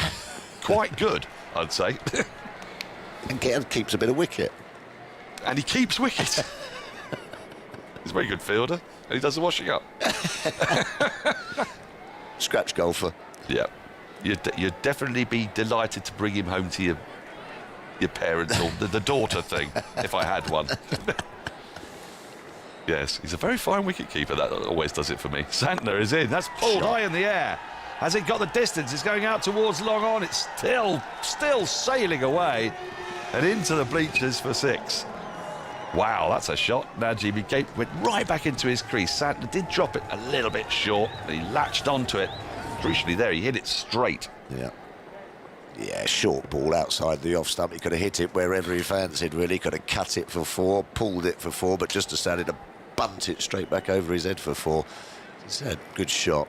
Hits the middle of the bat. Short again, that's been pulled again, this time out towards deep mid-wicket, but he hasn't got the distance. It's a long boundary out there. It's fielded by Phillips on the deep mid-wicket boundary to get through for a single, 75 for 4. New Zealand just had to be a little careful here. They've got control of the game, and a big over will give Afghanistan heart and get them back in the game. Bit of impetus. Holds the bat quite high up there, doesn't he? Looking at that. From Najib. Nabi on strike, and he just tucks the ball into the onside. Conway hares after it, because he's not just a keeper. He's a hare as well. He's a hare. And they only get a single. He's got an all-round game, this boy. Oh, did you see that 6 Liam Livingston hit? The 112 metre. Oh, what a smack that was. Jonathan Agnew was on commentary, and he was aghast, wasn't he? I mean, what came out of his mouth at that point was sheer wonder. This has been walloped again, out over deep mid-wicket, over the long side of the ground, and it's going to make it just over the boundary. A despairing effort, and Santner has now been hit for 2 sixes in this over by Najibullah. Afghanistan are hauling their way back into this the way they know best, which is to try to clear the boundaries. 82 for 4. Got to keep going now as well. And that's bad bowling by Santner. He's just bowling it that into the left-hander's hitting zone, isn't he? Foot, clear that front leg. Keep your eye on the ball. Nice free swing of the bat. And it's just in that arc. Not sure we'll need to see much more of Santner, because he's had 2 overs of Neesham. Yeah. And it might be the Santner Neesham is the 5th bowler here. Especially to the left-hander as well. Have to bowl this one on under his bat, try and get it on his toes, I think. Run rate's up to 6. There's a platform here for Afghanistan. There you go. Full and worked out to deep mid-wicket for a single. Each one of those 6s. Oh, they're coming back for a second, and they're going to make it. That's good running as well. Now they're really getting going here, Afghanistan. Well, now's the time. They've got to do it now. Well, those sixes will be cheered throughout India because Yes. India desperately need Afghanistan to win here. If Afghanistan don't win, India are out of the competition. Despite their good showings in the last couple of matches. Last ball of Santner's over. It's gone for 16. It's wide. I say last ball, it's a wide. Outside the off stump, it's been given as a wide. Yeah, 47 off of 30. Just keep going, Najeeb. Just keep going and perhaps get to over 18, 19. A decent total, or at least something to bowl at. Santner tosses one up, but it's right in the block hole. Worked out towards deep mid-wicket. Well, they come back for two. They will. It's a great big space out there. And that over has gone for 19 runs. That is by far and away the biggest over of the match so far. Doesn't take much. 87 for 4. Doesn't take much just to get back into the game, does it? A couple of big hits. No, and now actually pressure's on New Zealand. They need to get a wicket because what are we thinking here? Alex Hartley has rejoined us. What are we thinking as a defendable total for Afghanistan, bearing in mind their battery of spinners? Yeah, and the pitch looks like it's just starting to break up, stay low. I reckon if they can get up to 135, 140, they'll back themselves with their spinners. Mujeeb back into the attack as well. He's back, he's fit, so they'll want to try and get up to 135, 140. And that's doable from here, isn't it? It's 50. 140 would be 53 runs from here in 6 overs. That's a tick under 9 and over. And the way Najib's going, and as you've been saying, Rashid Khan in the hutch, ready and waiting, champing at the bit, trying to use those extraordinary hands to manipulate the ball. I think he should come in next. I don't think we'll see it, but I think he should. Milne in for starting his 4th and final over. Nabi has to defend a rapid back of a length ball into the offside and can't beat the field. Been really impressed with Milne. Oh, me too. He's been brilliant. His first over in the T20 World Cup was quite an expensive one. He went for 15, 16 or so, but he's come back brilliantly. And he's got big shoes to fill, replacing Lockie Ferguson, and probably a few nerves around in that first game. But he's bowled 3.1 overs, 1 for 13 today. He's bowled quick as well. Tears in, and Nabi pulls at this, misses through to Conway. That's the one over shoulder height, but it's not a wide. So 2 dots started this over. Milne's been the only bowler for New Zealand today to really get those short balls to fizz through as well. They've quite often, we've seen on this pitch, they're just staying ever so slightly low. But with Milne, he hits the deck hard and the ball's really fizzing past the Afghanistan batters. And when he bowls that back of a length delivery, it's hitting the splice of the bat, which is obviously what you want to do, not allow the batters to get up and underneath you. Here comes Milne. It's full, worked into the onside by Nabi. There's a big gap between mid-wicket and long on, and that's the gap he's found for a single, 88 for 4. What Afghanistan have to do here as well is really pick their bowlers they want to target as well. So Adam Milne bowling brilliantly today. 3 balls left, let him get through his spell and then really look to attack the spinners, Santa, Sodhi. Yeah, what's left here? There's an over of Saudi, there's 2 overs of Bolt. So he's going to have to bowl, well, 2 overs from Nisham, Santner and Sodhi. Probably Sodhi, you'd think. He's still got 2 up his sleeve. Milne into Najibullah, the left-hander. Slower ball, he's through the shot, misses it. This is really canny bowling. Milne, when he goes express pace, they can't hit him. And then he's got a brilliantly disguised slower ball there that's bamboozled Najib. He's been out there 32 balls on 49. He did not see that. He's asking the question there, was that not a wide? Well, no, it wasn't. A slower ball, pushed outside the off stump to the left-hander. Brilliantly disguised slower ball. The off-cutter running his fingers down the side of the ball. He's just completely missed it. He's been outfoxed by the bowler. 88 for 4, that rate back down to exactly 6. Here is Milne, and that's punched off the back foot into the covers. They'll get a run for it. Covers are quite deeply set. 89 for 4, and that's 50 for Najibullah. It's been a really top knock from 33 balls. If you think that Afghanistan have faced 89 deliveries, he's got 50 out of the 89 that have been scored. So that's 39 runs have been scored from the other 56 balls. Been a lot of dot balls as well. I think a couple of overs ago there'd been 36 dot balls, which is 6 overs worth. Milne into Nabi. Nabi pulls high in the air, out over deep mid-wicket. It's got a long way. It's just going to land just in front of Glenn Phillips out there on the deep mid-wicket boundary. Had to make a lot of ground to his left. Got it on the bounce. They've come through for 2. Nabi goes into double figures. He has 10 from 15. Afghanistan 91 for 4. 15 overs have gone. Atif Nawaz is going to come in to take you through the last 5 overs of the innings. There's been a bit of a recovery since that wicket fell on the stroke of drinks. Alex Hartley, talk us through what Afghanistan can realistically target these last 5 overs, and then it will be Atif Nawaz. They want to go at 10 and over. The current run rate, 6 and over, gets them to 121. 8 and over, 131. That 10 and over gets them up to 141.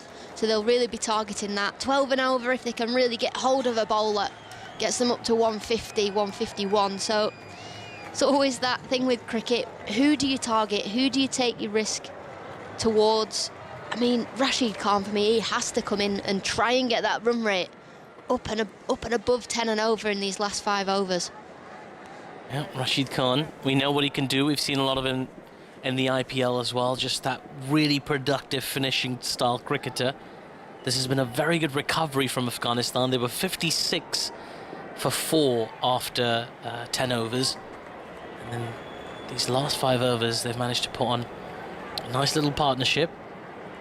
Just going at 7 and over in the last 5 overs. So if they can up that to 8, 9 and over for these last 5, 2 of the best spin bowlers in the world, they're not out of it just yet. In comes Nisham now, wide outside the off stump. Another slower ball, another big swing from Mujeeb, and another play and a miss. The ball goes through to the keeper for no run.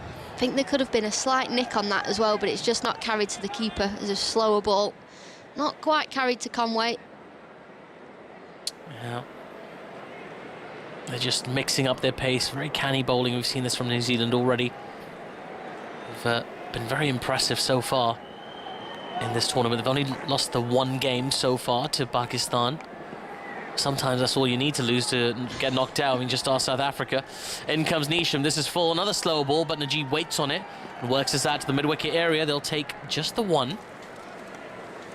So this has been good. There's some sustained pressure here from New Zealand, making it hard to get the ball away on what's been a good batting surface. But as you said, Alex, just recently, it is just starting to break up a bit, keep a little bit low.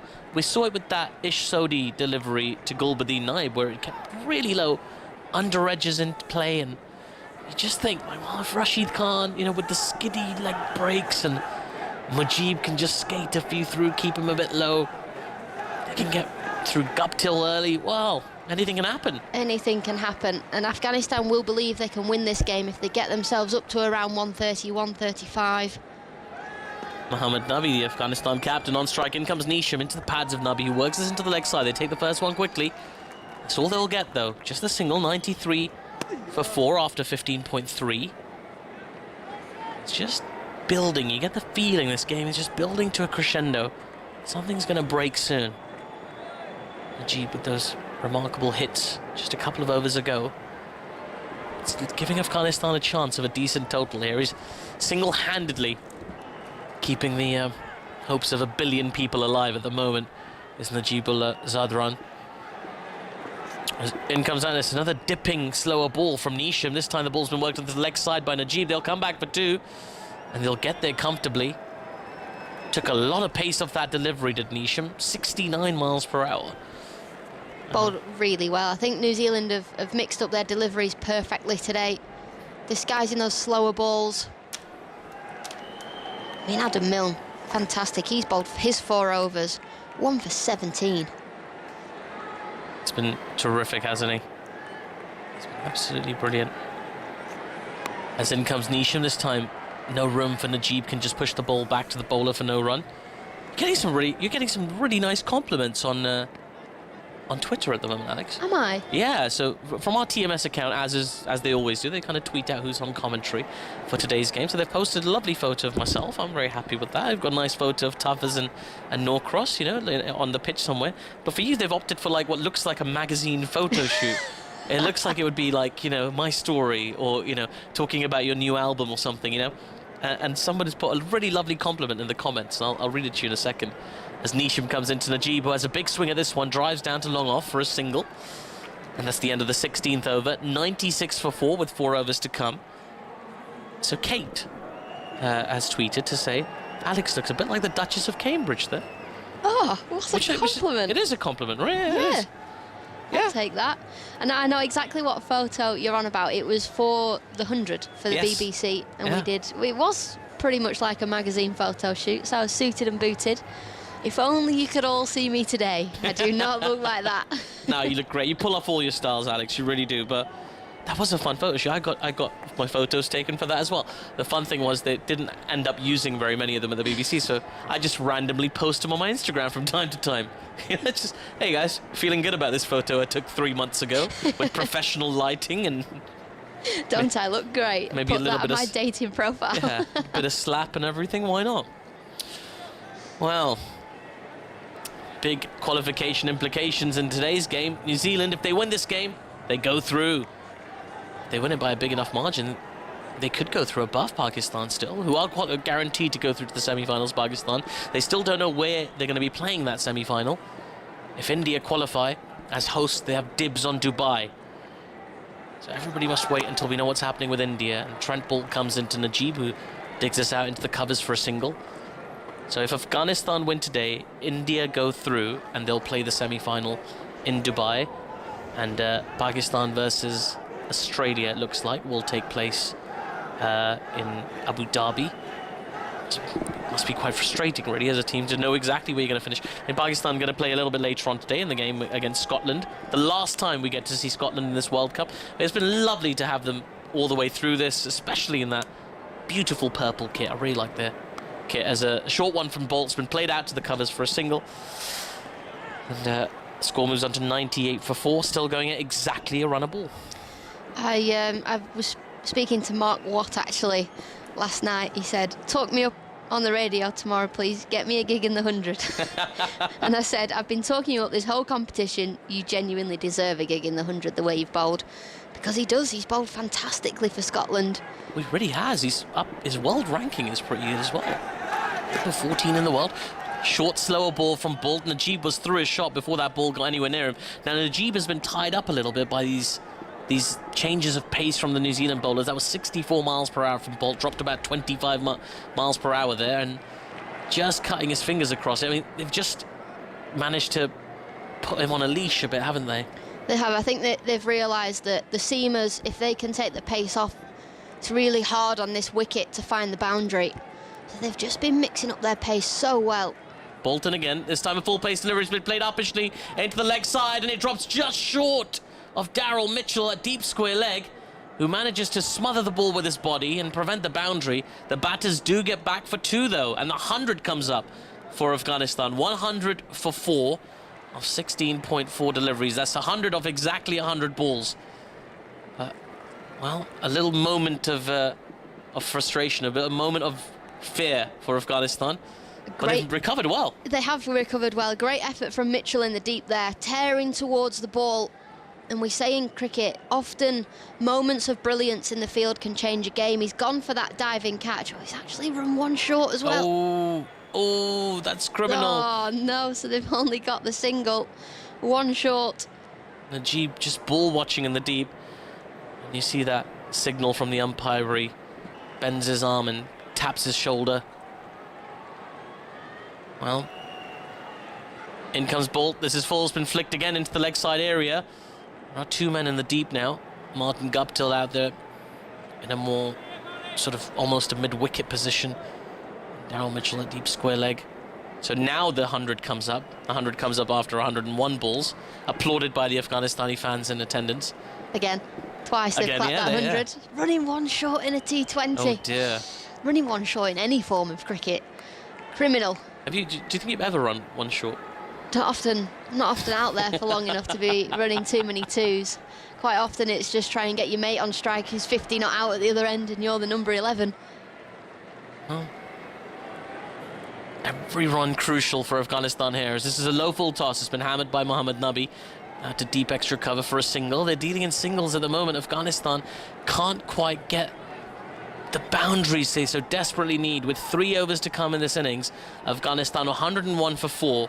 You suspect there'll be some big swings in the next over. You also expect to see some changes of pace. You could see the ball skied up in the air. You could see a few chances. There's a Trent Ball just has a little sip of his energy drink. He's been terrific so far today. 3 overs, 1 for 10. Brilliant. He's bowled brilliant. I think he'll bowl the 19th over as well. Maybe we'll see Jimmy Neesham. Tim Southey's got an over left as well. He's bowled 3 overs for 11. So I'll be surprised if we see a spinner again, because Seam's working so well for New Zealand. So close this innings out with Seam of Southey, Neesham, Bolt. It's been so good in this Super 12 stage as Bolt. Joint 3rd wicket taker, as the next one is a short one from Southey. It's been scooped up. 1 bounce and on the roll to long on. As Trent Ball's back in the action again. The batters take a single. Mohammad Nabi looking to open up now. I think he's decided to open up his stance, go after things a little bit, as he must. Well, they've got wickets in hand, haven't they? They've still got batters that are capable of clearing the boundary. I mean, I keep saying it, but Rashid Khan, he has to come in next for Pakistan, because he can take a game, he can change a game for any team that he plays for. As in comes Southey. This time the ball's been skied high up in the air. I don't think this has a distance on it. It's gone a long way up, and it does. The wind carries it just over the boundary and long off. Remarkable. It's gone for 6 from Mujeeb, and I can't quite believe that. It looked like it went straight up in the air, which it did, obviously, but the wind a little bit, I guess, has pushed it. Yeah, he's just broken his hands at the last minute and hit the ball really far up in the air, very aerial, but it's got the distance, 84 metres. And as it went up in the air, we thought he was going straight to that fielder, but it just goes over their head for 6. Southey into Mujeeb again. This is full. It's been smashed by Mujeeb into the mid-wicket area this time. The fielder will get round. The batters will get back for 2 as well. This is more like it from Afghanistan. A bit of acceleration. 110 for 4 now. Still 15 deliveries to come in this innings. Well, as soon as you get that boundary in the first couple of balls, it really puts the bowler under pressure. So already his over's gone for 9. So then he's on the back foot in his last 3 balls. But had he have just gone for 3 runs, he's in front. And they're the fine margins in T20 cricket that are so important. As a batter, you have to take that risk in the first couple of balls to really put the bowler under pressure. Some more risk taking is going to happen. It'll likely have to happen off the bat of Najibullah Zadran. 65 of 44 deliveries for him so far.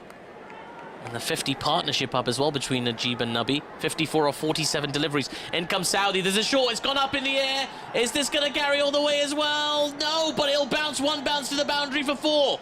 4 more for Mujeeb. It doesn't matter how he gets them. He just needs to get them right now. 69 of 45 for him. Afghanistan 114 for 4. Well, he's talk about if you're going to swing hard. He's swung himself off his feet there, but he's gone up and over that short, fine fielder for 4 runs. A crucial 4 runs, a crucial over for Afghanistan as well. Tim Southey really under pressure here.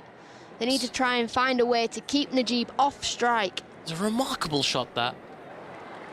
Managed to flat bat it above his head as the next ball's full. It goes through to the keeper, and the batters will run through for a bye as Devon Conway behind the stumps just fumbles a little bit. That was quite remarkable. It's just the way he played it.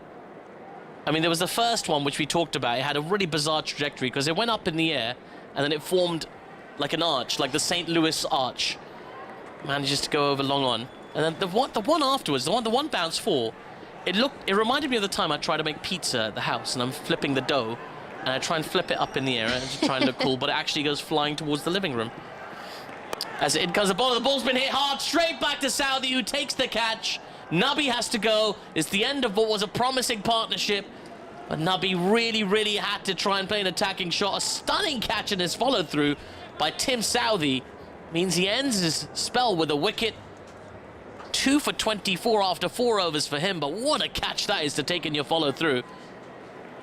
He hit that really hard, Mohammad Nabi. Didn't quite get a hold of it. It was quite low down to the knee. And he just held on, did Tim Southey.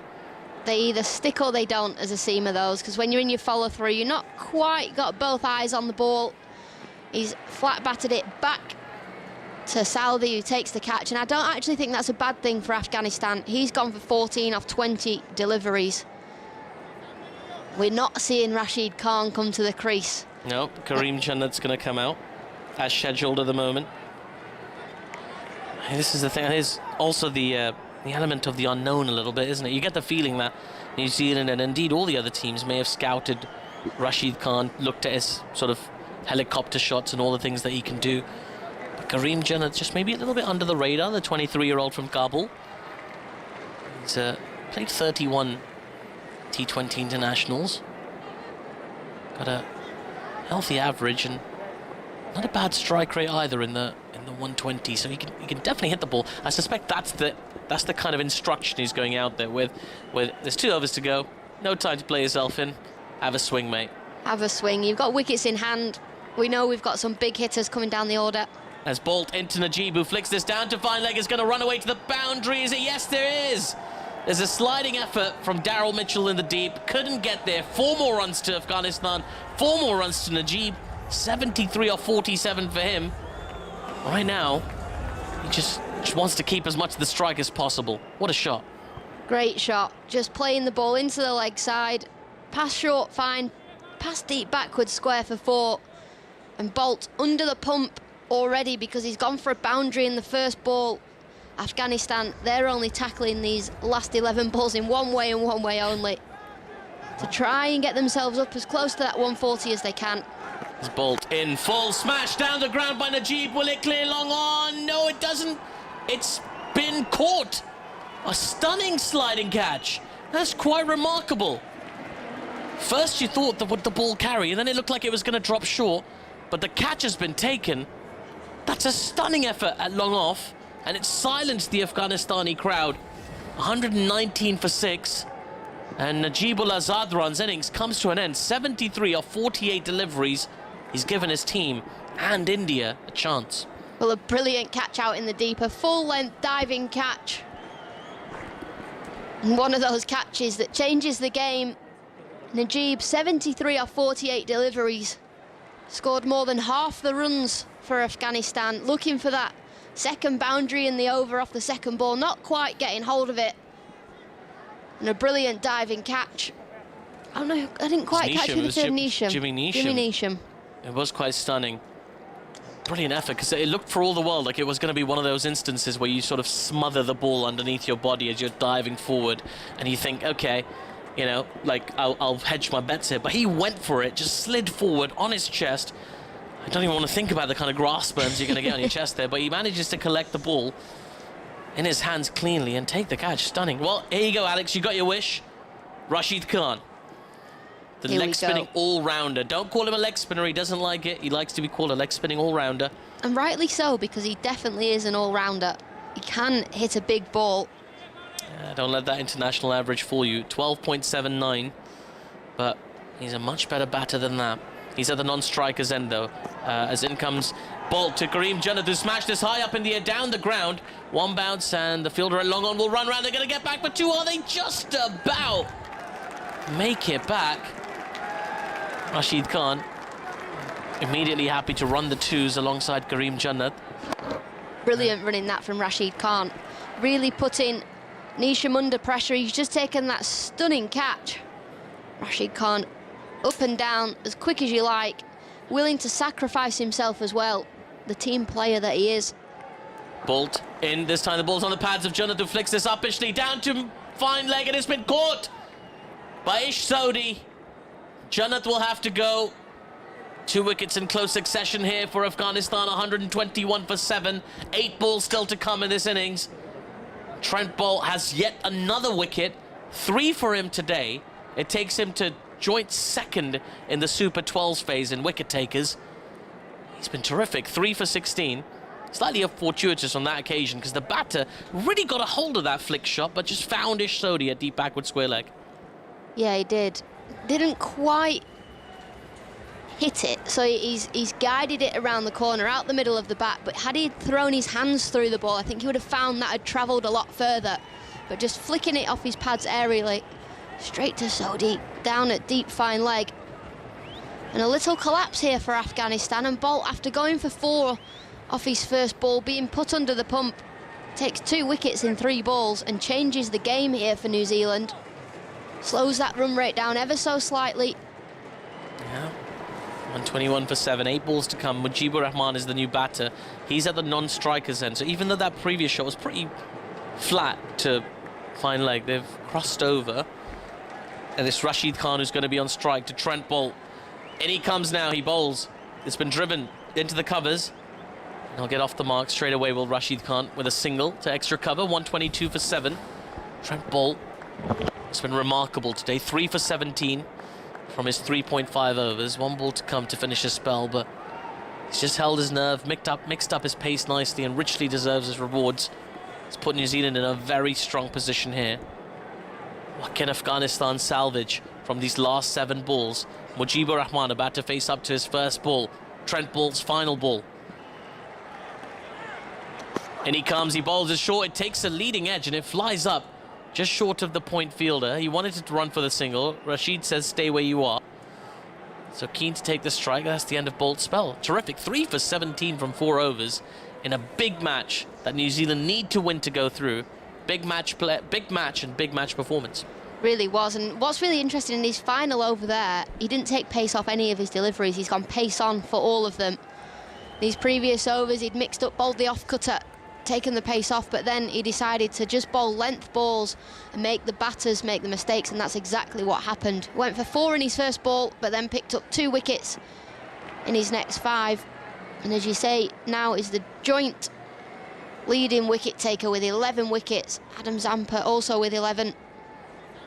In the Super 12s, yeah, absolutely. Hasaranga, the overall top wicket taker, but he's played 3 more matches in round 1, of course. And, he's at the top of the rankings at the moment. Benindu Hasaranga, he's had a terrific tournament. World #1 T20 bowler at the moment. Richly deserved as well. It's been terrific. Now then, 1 over to come in this Afghanistan innings. 122 for 7. And it's going to be Jimmy Neesham to bowl the last over. Rashid Khan on strike. It's a couple of nervous faces in the New Zealand dugout as well. They know that knocking these runs off isn't necessarily going to be straightforward. Rashid and Mujeeb to contend with.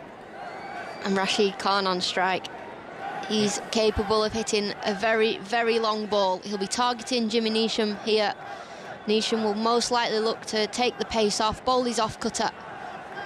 Love to find maybe 18 from this over, get up to 114. Comes Neesham to Rashid Khan, who pulls high, long into the mid-wicket area, just over the fence. Well, actually, that was almost a catch by Daryl Mitchell at mid-wicket. The ball was sailing over his head, and as he was diving backwards, he threw the ball back into the field. He might have saved 6 here. We're going to have another look at that. It was a terrific effort. That was unbelievable from Mitchell in the deep. Rashid Khan pulling the ball into the onside. Looks like it's flying over the rope. One-handed grab over the back of his body. He knows he's going to dive over the rope, so he flicks it back in just before he touches the Toblerone sponge. And that one-handed grab, that is unbelievable from Mitchell. The presence of mind to let the ball go. I mean, we see that kind of save more often in cricket, but this really was the gold standard.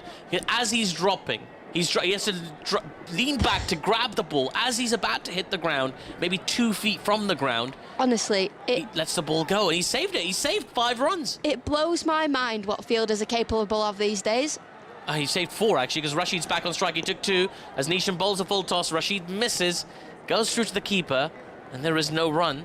Everybody's still shell-shocked from that remarkable save from I mean, as Daryl a Mitchell. summariser, you're supposed to be able to summarise things, but that's left me speechless because it's so good from Mitchell. Just his awareness of how close he is to the rope, and just everything about that piece of fielding is top class. He's immediately congratulated by Trent Bolt as well for that effort. Gives him a high 5. 124 for 7. In comes Neesham again. Another swing and a miss from Rashid Khan. Struggling to pick it up at the moment. It was a full-pace delivery from Neesham, 84 miles per hour, and he's just not ready for it. You get the feeling, Alex, there's a bit of a double bluff type situation here from New Zealand. As you say, the last over from Trent Bolt, no pace taken off, all pace on, and this time Neesham doing the same thing. He is. He's outfoxed Rashid Khan here. The first ball was just back of a length, and Khan being able to hook it into the onside. That brilliant, brilliant bit of fielding from Mitchell. Now he's going full. As Nisham comes in again, another full toss, another full pace delivery, another swing and a miss from Rashid Khan. He's looking mighty frustrated at the crease. He has a little swipe at a bit of dirt on the surface. Kicks the turf, Angus Fraser style. This is terrific death bowling, though, it has to be said. This is so good from Nisham. I've been willing Rashid Khan to come in a touch earlier for Afghanistan throughout this competition. But he's been at the crease now for the last 6 or 7 balls and not being able to find bat on ball.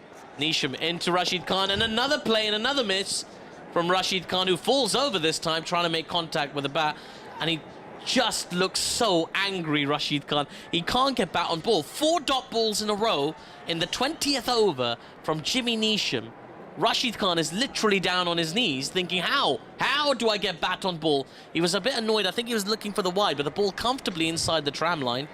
Well, you fear here for New Zealand, because Rashid Khan is going to be angry. He's going to come out fighting with the ball in hand.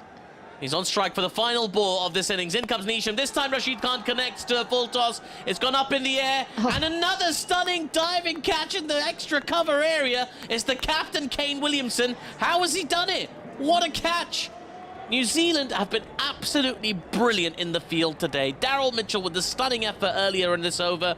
And Kane Williamson with the catch running backwards at extra cover. Ends the final over with a wicket for New Zealand. Jimmy Nisham finishes with figures of 1 for 24 from his 4 overs. Rashid Khan is dismissed for 3 runs of 7 balls. And Afghanistan finish on 124 for 8. And if New Zealand do go on to win this match, you've got to say their fielders really contributed massively to that win. Yeah, they have. That stop there from Mitchell on the first ball of the last over. I mean, that was one of the best things I've seen throughout this World Cup so far. Just the presence of mind and just the knowledge that how close he was to the boundary rope, the one-handed grab, flicking it back in to the ground. Honestly, incredible. And then for Jimmy Nisham to bowl four dot balls, then take a wicket with his last. Only 2 runs coming off the 20th over. Remarkable. Really was. Afghanistan will be disappointed. They set themselves up really nicely there to get up to 140, 145, but just fell away at the end with a few wickets being lost. That was a brilliant bit of death bowling towards the end there from New Zealand. I'll run you through the scorecard very quickly. Hazratullah Zazai was the first to go for 2 of 4 deliveries off the bowling of Trent Boult, caught by Santner. Mohammad Shahzad went for 4 off 11, caught by the keeper Conway off the bowling of Milne. Rahmanullah Gurbaz went for 6 off 9 deliveries. It was LBW to Tim Southee. Gulbadin Naib was bowled off 1 that kept low from Ish Sodhi, 15 off 18 deliveries from him.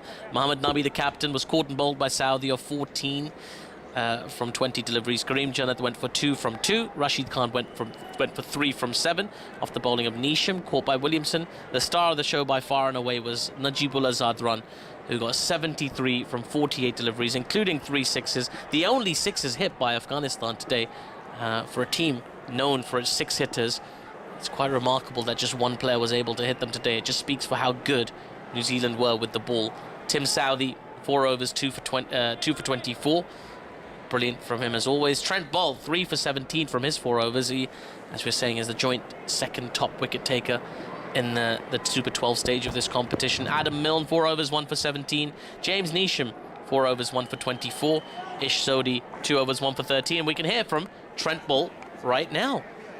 Yeah, a good all-round performance, I think. Losing the toss, first of all. Yeah, we had to be on the mark, and I thought we set the tone nicely at the start, and 124, we'll take it every day. Seamers have been really good throughout the tournament. What's been the key? I think we're just really adapting to the different surfaces that we're experiencing. Definitely a lot more pace and bounce out here this afternoon, so a couple of short balls I'm sure you would have analysed, but yeah, I think we just put a lot of pressure on, and we're lucky to, I suppose, not let them get away on us too far. I know personally you've been working really hard on your death bowling in the last little while. It's proving really good at the moment. How happy are you with that? Yeah, I think it can be a tough role, obviously. I'm just trying to be as accurate as I can, and yeah, I've had the opportunity over the last probably 24 months to really figure out what works for me in a way, and yeah, touch wood, I can continue on, but I'm enjoying the role. What's the key to chasing 125? I think we've been batting very nicely. I think we've got a very balanced lineup, some good players, so hopefully we polish this up nicely. All right, thanks for your time, mate. Well done. Thanks, Son. Trent Boult there, absolutely delighted with New Zealand's performance in the field, and can't say as I blame him. However, it's obviously not that easy a pitch to score runs on. Najibullah Zadran, 73 from 48. The rest of the Afghanistan lineup scored 46 of 72. So it might not be necessarily that easy a chase. Alex Hartley, am I trying to big it up when really it should be a cakewalk, or might it be a bit awkward? It should be a cakewalk, shouldn't it? The run rate, New Zealand don't have to go out and really take advantage of the power play. They don't have to take too many risks. However, the Afghanistan spinners, you know, you've got Mujeeb, Rashid Khan, mystery spin of Rashid Khan. You can get through him, the game is most likely won. But after Rashid Khan couldn't connect in that last over, he'll be fuming. He'll have a point to prove. He'll come out fighting. But Afghanistan, you know, that they have got a brilliant bowling attack, so they'll know that if they take wickets in the power play, that's where they're going to win this game. They really need to win, and they need to win well, and that's their problem. And just looking at some of these scores in here, you know, there's some big hitters at the top of the order there. Hazratullah, Mohammad, Shahzad, Rahmanullah, between them got 12 runs in 24 balls. You know, even Mohammad Nabi, he was out there for 20 balls, didn't strike a boundary. So Afghanistan have got the firepower with the spinners. It'll be fascinating to see how that turns out. We're just going to have a quick change of direction, though, for a moment, because coming up later today is Pakistan against Scotland. Now, firstly, it's not a foregone conclusion that Pakistan will win that game. Secondly, if they don't win that game, New Zealand can finish top. If they win here, they'll have a superior net run rate to Pakistan. Atif Nawaz is with me, and he cannot even countenance such heresy. It surely cannot happen. Well, you say that. Now, Pakistan in world tournaments has... well, they've done really well, particularly they've done really well in helping teams across that test status bridge. So if we go back to 1999 when Pakistan played Bangladesh in the World Cup, a tournament where Pakistan were flying, they were doing so well, unbeaten up until that point, managed to drop a game to Bangladesh, and a year later Bangladesh received test status, and several years later, fast forward to 2007, and Pakistan managed to lose a game against Ireland in a World Cup. And lo and behold, you know, it took a little bit longer with Ireland, but eventually they managed to get test status as well. Scotland have been terrific in this tournament. We've all loved seeing them play. Some true world-class players coming through. We talked about Mark Watt earlier and how much of a revelation he's been. Oh, they've got to look at this game as this would help us really push for test status if we were able to beat Pakistan. And they know that they can beat Pakistan. Every team in this tournament has dropped at least one game, except for Pakistan. Pakistan unbeaten so far, started this tournament on a massive high, beating their rivals India for the very first time in a World Cup, and that too by 10 wickets. They followed that up with a close win against New Zealand, followed that up with a close win against Afghanistan, followed up by showing some dominance against Namibia. That's what they'll want to do again today. But Scotland know that, well, probability... a bit of a, you know, historic weight. Historic weight is there. Yeah. Do you expect to see any changes from Pakistan? I don't think so. I think Pakistan will try and maintain rhythm going into. They haven't made any changes for any of the games they've played so far. I don't think they'll want to break that up unless they think there might be any injury niggles, and I think that's the way to go. There's some calls within some circles to give a game to Haider Ali or to Mohammad Nawaz, or even Mohammad Wasim or Shah Nawaz Dhani. There's a few players that are on that bench that are quite exciting for Pakistan that a lot of people want to have a look at, but the smart thing to do is to stick to your winning team. Don't mess with what's broken.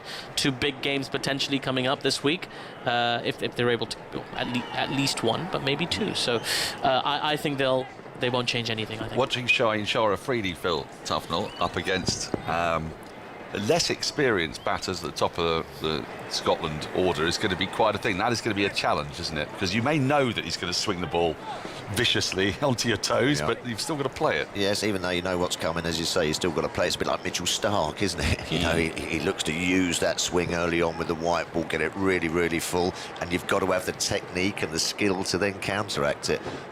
He's proven himself to be one of the top bowlers in T20 cricket, isn't he?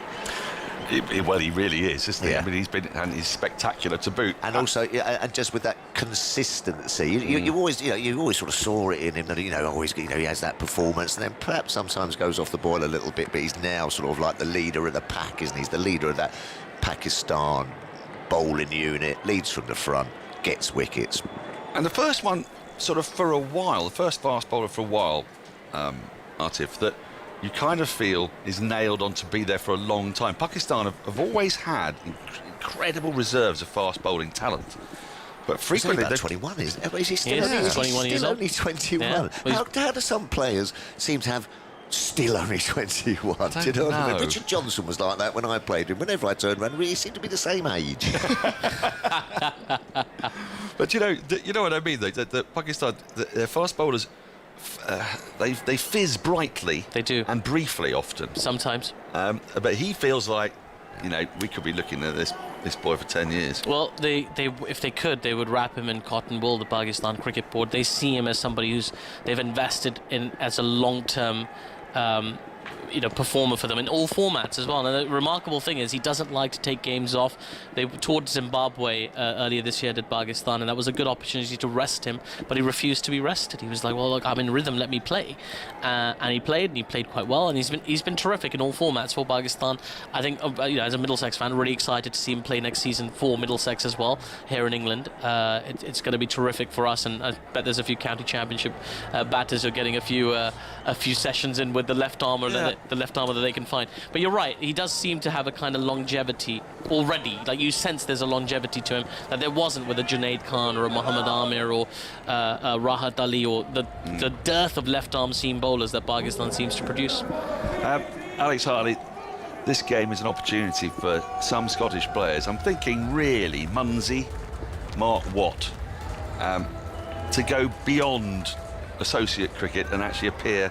Look, could be the PSL, couldn't it? He's put in a good performance, 4 overs against Pakistan here. Mark Watt, we've seen what he's done against a load of other sides. There's nowhere to hide as a bowler, and yet his figures are really impressive.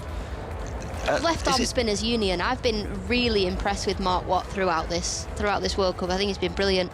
I was actually speaking to him last night, and he said, "Big me up so I can get a gig in the 100." I was like, "Mate, I think you've got yourself a gig in the 100 anyway. You bowl fantastically. He's been so impressive, the way he uses his crease. He bowls that 24-yarder, which I love because I do that, and that's a bit of me. But yeah, the way he just manipulates the crease and he changes things up, he's been fantastic throughout this World Cup. Tough as you also, obviously, in the Left Arm Spinners Union. I don't know where you meet before Christmas. You go somewhere particularly unusual, do you? The arm ball arms. Very nice. Very good. Very good. I'll see you there. Yeah. But it is really noticeable, isn't it? The delivery Alex is talking about, that he bowls from so far behind the umpire. It's not even just, nicking a yard. It's nicking sometimes 2 or 3 yards.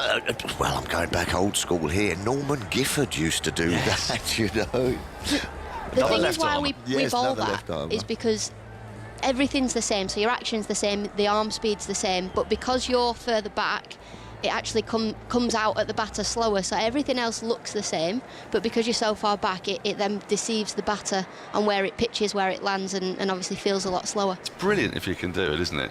Well, it is. It's quite simple to do, actually.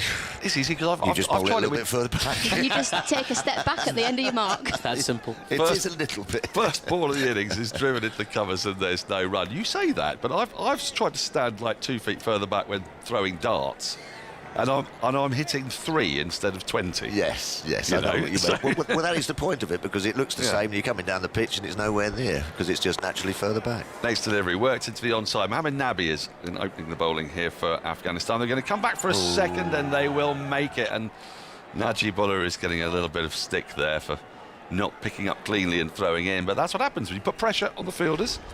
So Martin Guptill, a.k.a. Roger Ramjet, I will stop with that shortly, picked up a couple of runs.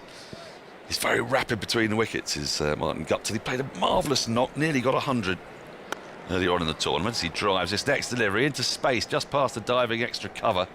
Gurbaz has to make a lot of ground from mid-off to his left to field to get through for a single. I'm not sure whether you saw that little bit of fielding, Dan. I think he might have been out having a cup of tea or something. Did you see that bit of fielding from Daryl Mitchell?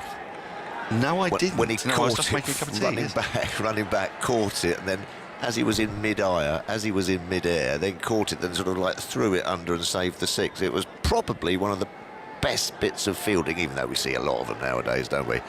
But that was probably one of the best bits of fielding I've ever seen, I reckon.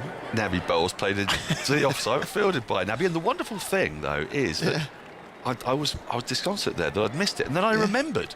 If I go onto the BBC Sport website, or indeed app, I can see highlights, and they're bound to include one of the greatest pieces of fielding you've ever seen. Well, it's pushed out to the offside, fielded at short extra cover, and there's no run. I've seen some wonderful catches. I've seen people, you know, catch and throw along to the other chap and everything. But anyway, go and watch it. Go and watch it. I will. Short, pumped into the offside. That's going to run away towards the boundary for 4. That went between extra cover and mid-off. Again, it was a poor delivery from Nabi. Just dragged it down.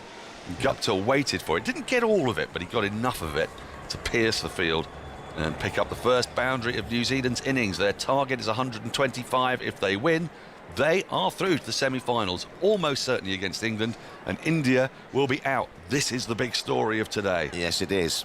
But I just want to go back to this little bit of fielding. No, exactly. So describe it all. Well, the catch itself. Do you remember the Ben Stokes one in the World Cup that was over his head? Up the oval. So it was sort of similar-ish to that in difficulty. You know what I mean? But then to do that when in mid-air, falling and realising he's falling over the rope, to then offload it.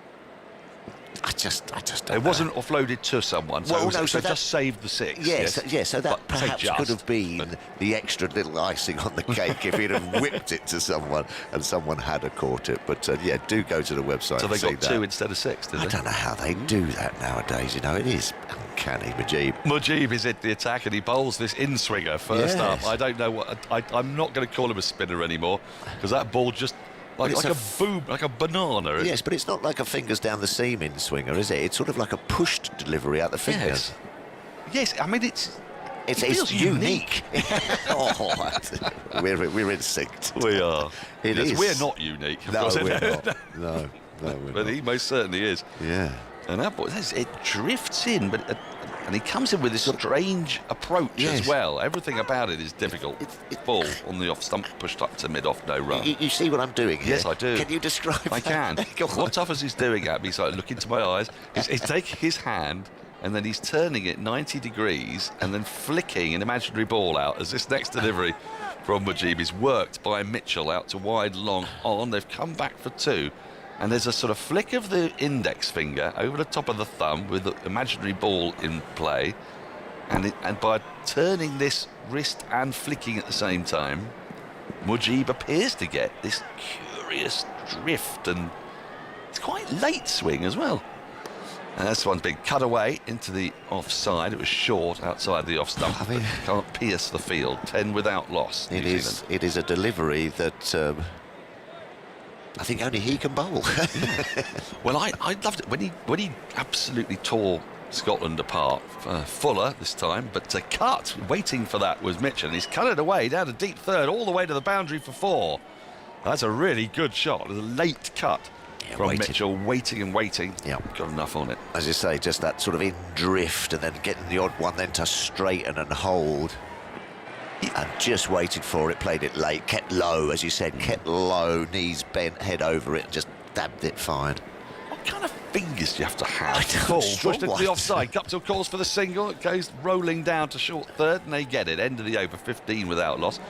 Mitchell 11, Guptill 4. I'm going to say something now, which, if you're eating your breakfast, I apologise. Oh, no, here we go. But everybody leaves the room. Yes. But I remember Richie Benno giving a masterclass on leg spin. Yes. But he said that, you know, he started demonstrating with a kumquat or satsuma or clementine of some kind, as he always did, because there were always 3 different words for whatever it was he was saying. An orange. An orange, basically an orange, yes. And he was demonstrating using the orange, but he said, so he's showing the difference between the googly, the top spinner, the leggy, etc. But he said that in order to be able to do these with a cricket ball, your hands had to be conditioned. Yeah. And he used to use bucket of sand. No. And urine. Right. Because apparently this was really helpful. The ammonia in it, I think, is helpful to toughening up, harden up the fingers. Correct. And when you see someone like Mujeeb, you think, you've got to have pretty hard fingers.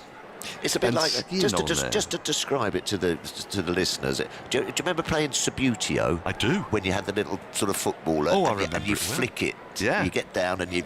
Could hurt a bit, that. Yeah, you get it in the wrong pin of the nail. Ow.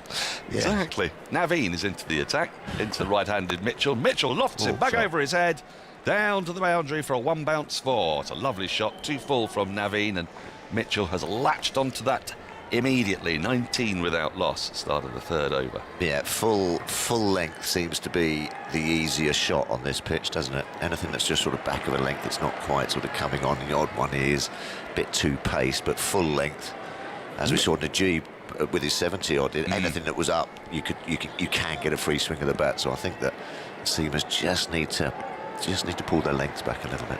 Mitchell's got an interesting little trigger. He goes down onto his knees and up again, as if he's on a very light trampette. Have a look at this. Down he goes, and then pushed into the offside. They're going to come through for a quick single. Do you know what I mean? Or sort of yes, like, I do. Or sort of lovely, sort of soft, almost marshmallowy surface. Yeah. Down the knees go, and then up and down. Trigger movement. Everyone's got their own idiosyncrasies, haven't they? Yeah, Batters? they have indeed. 20 without loss. He's done pretty well though, hasn't he? He's got a few runs for him up front, hasn't he? He has, yeah. and he wasn't opening before. No. So it's another person who's adapted their game. He's just full of fun. You wouldn't like that in your day, would you? No. Oh, good God. People like to know what they were doing. Oh, exactly. I'm at number 11 and I'm not moving. Yes. Unless, of course, you're poor old Mark Ramprakash, in which case you batted anywhere from 1 to 7. Yeah. Wide outside the off-stump, under edge from Guptill, rolls down to Mohammad Shahzad, keeper, and there's no run. That's the deliveries that they've got to be working on. Lots of slower balls, lots of fast-paced balls into the pitch, cutters and everything. Just that back of a length, make it hard to swing through. As we saw with the cut, earlier on, drag-ons, things like that. That's this kind of pitch. So if you're paying the cut, what you want to do is play it really late, I'm guessing. You want to make sure that you're trying to hit it right over the top. and not trying to hit it too hard, because when you start losing your shape on pitches like this, you start getting yourself in trouble. Yeah. Naveen in, full, driven mercilessly for 4 through extra cover. That's to the left of mid-off from Guptill. We've seen him do that so many times. He's such a powerful cricketer, and if it is up, as Phil Tuffle's just been saying, it's off. Yeah. 24 without loss. That is not the length on this kind of pitch. There's no swing. There's not a great deal of sideways movement either off the seam, so that is just a free hit, really. That's Guptill territory, that is it? Indeed. Foot out the way, free swing at the back, nail it through extra cover. Long legs as well, so he's got that. You've got less margin for error for that full ball, because he can turn length deliveries into full length deliveries. Here's Naveen into Guptill, slower ball, and he loses his shape and works the ball off an inside half of the bat up to long on, Phil Tufnell. Oh, a coaching career must be beckoning something. Do you want? That's hard work. Yeah, it might be. We've had a few coaches in, they look exhausted. Yes, Stewie Law yesterday, wasn't it? Got a little bit greyer from the last time I saw him. Well, working with Middlesex does that. Absolutely. Yes, yeah, forget that. Erase that. 25 without loss. You don't want to be a coach. No. 2.5. Mitchell is going to face up the last ball of the 3rd over, and New Zealand are going really well here. They've got off to the start that they wanted, facing this modest total. Naveen in. Mitchell just waits for this one again, and slower ball into the pitch, works it into the onside, just back with a square, and they come through for a single. 17 to Mitchell, 9 to Guptill, 26 without loss. 3 overs have gone, 11 from that Naveen over. Yeah, you just get the feeling that, what are they, 20, 25 short? If they've got somehow another 30 odd or something, would have just put the pressure on, because this pitch is looking a little bit tired and too paced now. Well, it was revealing, wasn't it? 46 from 72, everybody that's not Najibullah. Unbelievable, really. Just someone else get a score with me. It doesn't have to be many, just get a score with me, just to get us up there. Missed the trick. I think they had to send in a pinch hitter. They'd send someone in to go hard a bit earlier and just to be with him to keep that momentum going. Exactly. Instead, they were waiting for him to get on strike, and then 5 dot balls were chewed up at the other end. Yeah. Mujeeb is going to stay in the attack. He bowls a lot in the power play. And Mitchell, on his marshmallow bed, goes down and up and pushes. Oh, he's got an edge on that. It's through to the keeper. That is a beauty. Taken. That is a wicket for Afghanistan. Mitchell just pushing at one outside the off stump. Gets a good edge on that, and it's really well taken by Mohammad Shahzad. Standing up, New Zealand 26 for 1. Well, he's been bowling these little flicky in-swingers, and this one, let's just have a look at it here. Let's have a look. It's a sort of flicked out leg spinner. Is that correct? Yes. With the index finger and the middle finger flicked out, turned and bounced just outside the off stump and reared up at Mitchell a bit. He got some good carry through there, gets the outside edge, and Mujeeb has his first wicket. Beautiful bit of bowling considering that first over that he bowled. He was just looking to run things into the right-hander. He's then just got that one to bite and spin a little bit. Not a massive spin, it's just a sort of Alex has just asked, just off air, is that the carom ball? Is it a carom ball? Well, yes, it's something like that. Yes, it is, but it's almost a bit different from a carom ball. But it is, yes, it is. It's in the carom ball. It's carom ball adjacent. Yes, that's right. But it's his own delivery, that is for sure. But what a belter that was. He got some bounce there as well. You wouldn't say that was a massive spinner, though, was it? No. It's the angle that he leans at as well. You think everything's coming in at you as a right-hander, and then when he does just get one to hold or almost just deviate a touch, the angle it creates, there's the nick. Kane Williamson come in at 3. And he'll be looking to anchor this chase and shepherd it to a successful conclusion. For New Zealand, there is no urgency about net run rate. No. I'd be under no illusions for New Zealand. All they are looking to do here is win the game. They don't care if it comes off the last ball. Slip in. Slip is there in it goes again. Mujeeb draws the shot outside the off stump. We're seeing the replay of that wicket-taking ball, and it drifts through the air. It looks like it's coming at you, as Phil Tufnell says, and then it deceitfully just drifts where you can't quite get to it. Yeah. And there are some revolutions on it, but I wouldn't say it's coming down like fizzing down at you. It just sort of doink, and there it goes. Lovely delivery. Williamson waits for this next ball, plays it off the back foot up to long on for a single, so he's off the mark. And you were talking about Sabutio and whatnot. Yeah. I sort of almost think spinners, they remind me a little bit of guitarists. You know, you've got to get the calluses in your fingers as the ball's worked by Guptill up to wide long on again for another single, 27 for 1, because cricket balls are very hard. Yes, they are. And if you try flicking a cricket ball out, it'll go about an inch. Yes, and you'll have a really sore finger. Correct. So I don't know. What did you do to sort of toughen up your hand? Bucket of sand. Bucket of sand. Mujeeb in, punched off the back foot by Williamson for another single. He's decided with Mujeeb, even though they're in the power play risk-free cricket here. If you find a single, well and good. Occasionally you do a little bit of like that, but I think you just sort of get it from your youth, you know. But they say a bucket of sand's good. Another single, almost identical fashion. This one slightly fuller, of course, but worked up to long on. Or even better, 30 for 1 at the end of 4. On a sun lounger on the beach. Oh, hand in sand on the beach. Perfect way of multitasking. You're hard at work, aren't you, Duffers? You are hard. There you are in Juan Le Pan, down in the south of France. Yes. And just you can see the Cannes Film Festival away to your right. I'm working on the game. What are you doing? I'm working on the game. Where are you, Tuffers, rings the coach? I'm working hard on the game. I've got my hand in an enormous amount of sand. So what does the sand do? Well, it strengthens it, so you put your fingers in the sand and you sort of, yes. It's like a stress ball, isn't it? Oh, I see. You know, like a stress ball that you can sort of like work your fingers, you know, because you don't have finger weights, do you? The hugely charismatic Hamid Hassan is in the attack, and his first ball is a full toss which has been driven through a straight mid-off region, evades the fielder and up to the boundary for 4. Well, I suppose you could invent very small dumbbells. You know, finger dumbbells. Finger dumbbells. Could do that. And also the grittiness of the sand just toughens the skin up a little bit. It all makes absolute sense to me. I think Richie took a rather more extreme and unnecessary route. I think that's a bit of a myth when you get stung by a jellyfish as well, isn't it? That's correct. Well, everyone on the beach queuing up. That's what it's a myth. It's like the scene in Airplane. Yes. Yes. I don't think it's a myth. I don't think it's a myth, though. You know. Oh, isn't it? No, there's a very arresting chapter or piece in. Remember a bloke called Thor Heyerdahl, full and whipped away over mid-wicket, down to the boundary. There is a man out there, Gulbadin, but it's landed 3 or 4 metres in front of him. That was unlucky. Collects on the bounce, 35 for 1. He's impressed me, Hamid. steams in, doesn't he? Wholehearted performer. As you say, we were talking about, Shaheen Afridi about being the leader of the attack. Yeah. Yeah, this fella's. And he's wonderfully kitted out. He's got Afghan flags on both cheeks. He's got the trademark headband. Yeah.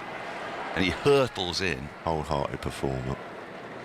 Been around in Afghan cricket for a very long time. Been out of the side for a couple of years with injuries as well. He's had some poor injuries over the years, but he's back in now and he bustles in, bowls a back of a length ball, pushed back to the bowler. There's no run, 35 for 1. So yes, Thor Heyerdahl was this Norwegian who decided that he wanted to recreate. He had a theory that the Americas, I believe, had been discovered thousands of years before Columbus by people. I wonder if they're coming from Egypt or Africa or something like that. Right. Here's Hamid in again, and it's pushed out to the offside, fielded at backward point, no run, and they made boats out of papyrus or similar. Ra and Kontiki. That's it. You remember? And it's made out of sort of bulrushes and whatnot. Papyrus. They made this boat, and it was seaworthy, and they recreated the crossing. Somebody was indeed stung by a Portuguese man of war. Wow. Nasty. One of the worst. Yeah. Big. Long. Very wraps all round you. Oh, yes. Hamid's in. It's completely over. And Williamson, thick inside edge into body, rolls out to the offside, infuriating for a bowler. He's bowled a really good ball. They're at 89 miles an hour. Good They've still get through for a single. 36 for 1. I'll finish off because Article is coming in. And sure enough, the solution to our poor old character who's writhing in terrible pain for the Portuguese man of war was indeed. Yeah. And they did queue up and ammonia was applied in this very homespun way, and it worked. Anyway, you can ruminate on that, Phil Tufnell, if you like. 36 for 1 after 5, and it will be Artif Nawaz. Oh, some good pace there. I mean, it's 89, and he doesn't. You wouldn't say he absolutely sort of sprints in. He'd sort of say bustles in. It's all back and shoulder and strength, just in the delivery stride and the follow through. Yeah, it's all in the athletics with Hamid Hassan, all in the shoulders. It's it. It's all in the athletics. 34 years of age and still pushing it through very, very quickly. As Mujeeb continues, starts with a full one push to Williamson, push by Williamson for no run. What are you calling that delivery there? We were all looking at it. I think you nailed it. I think Karim ball adjacent was kind of bang on. Karim ball adjacent. In the Karim ball collection. Right, as the next ball's been defended back to the bowler. For no run. You know how like aftershaves and perfumes, like they'll release the aftershave. They'll release the aftershave, and then they'll release like a summer edition or a winter edition. I'm going to call that the Abu Dhabi edition of the Karim ball. As the next ball's been swept up, pitchly just short to the fielder at fine leg up inside the circle. They've run through for a single.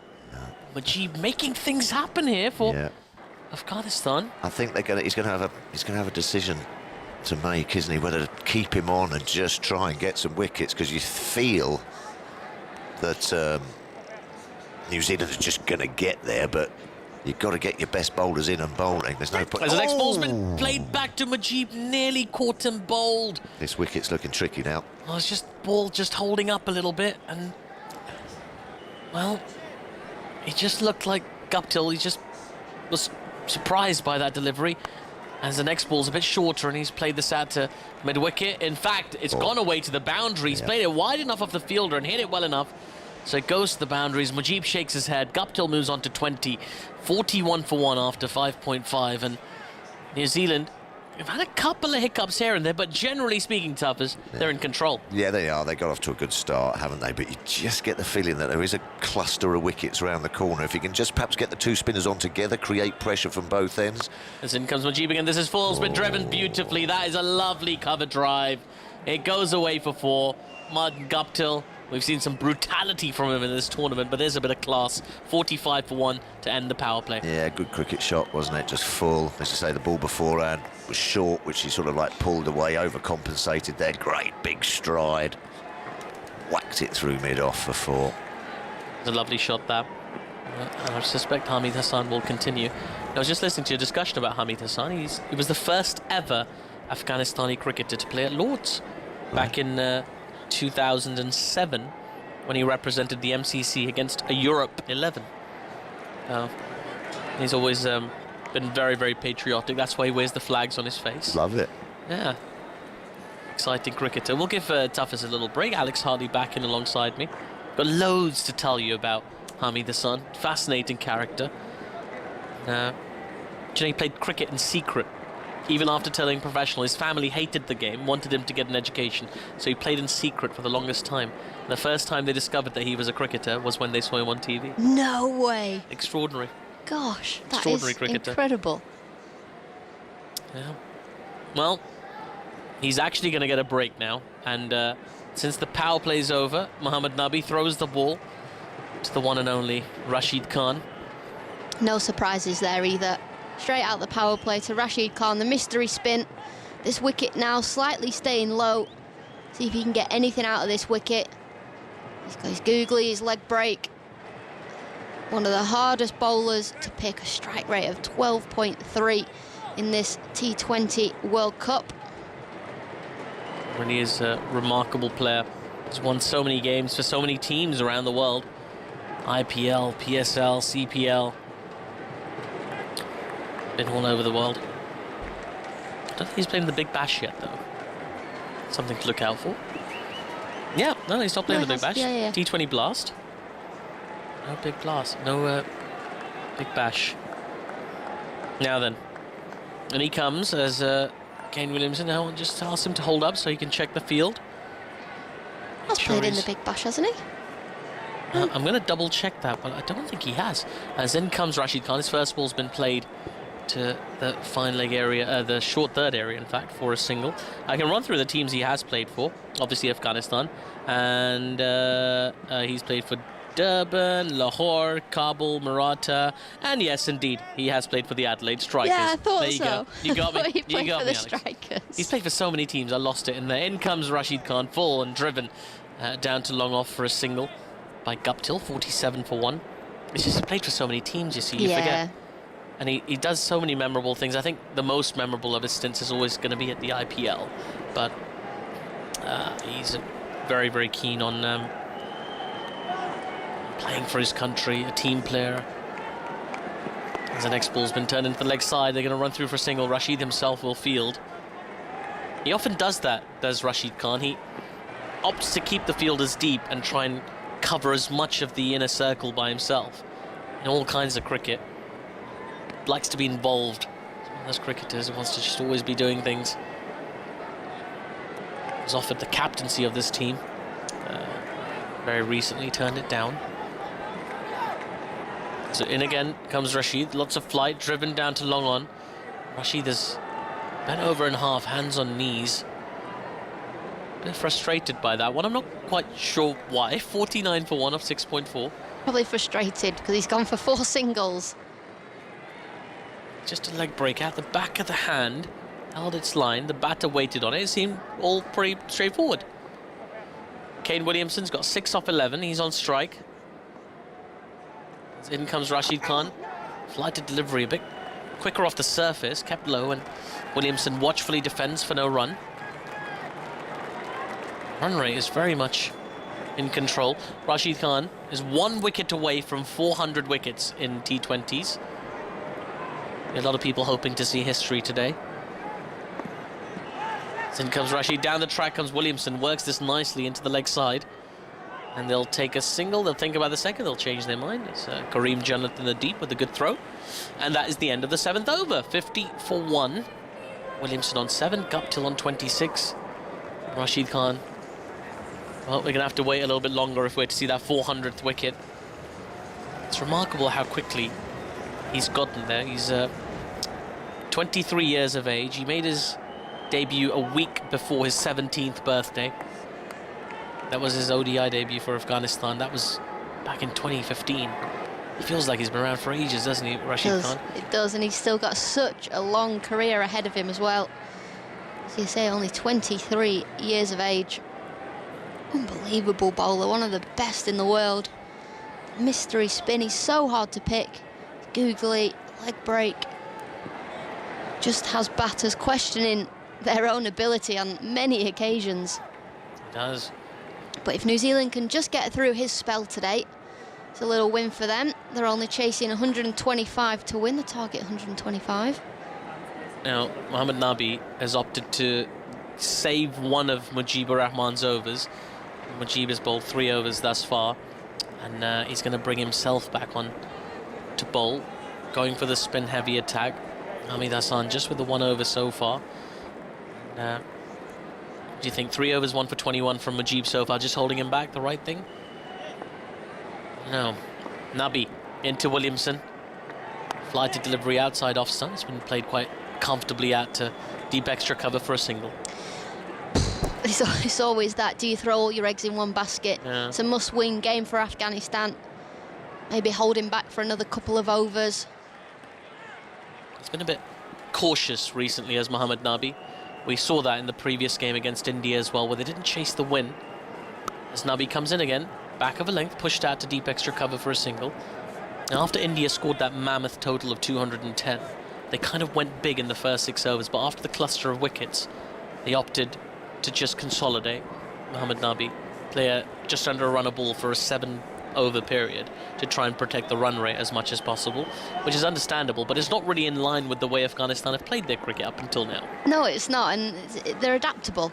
Short, played into the ground, into short extra cover for no run. And I think that's what every team's got to be. Every team has to be adaptable and play game situations, and when run rate does come into it, can you consolidate and slow things down a little bit, take the game as deep as possible to try and squeeze that net run rate. As Nabi comes in, this time the ball's been punched down the ground by Kane Williamson.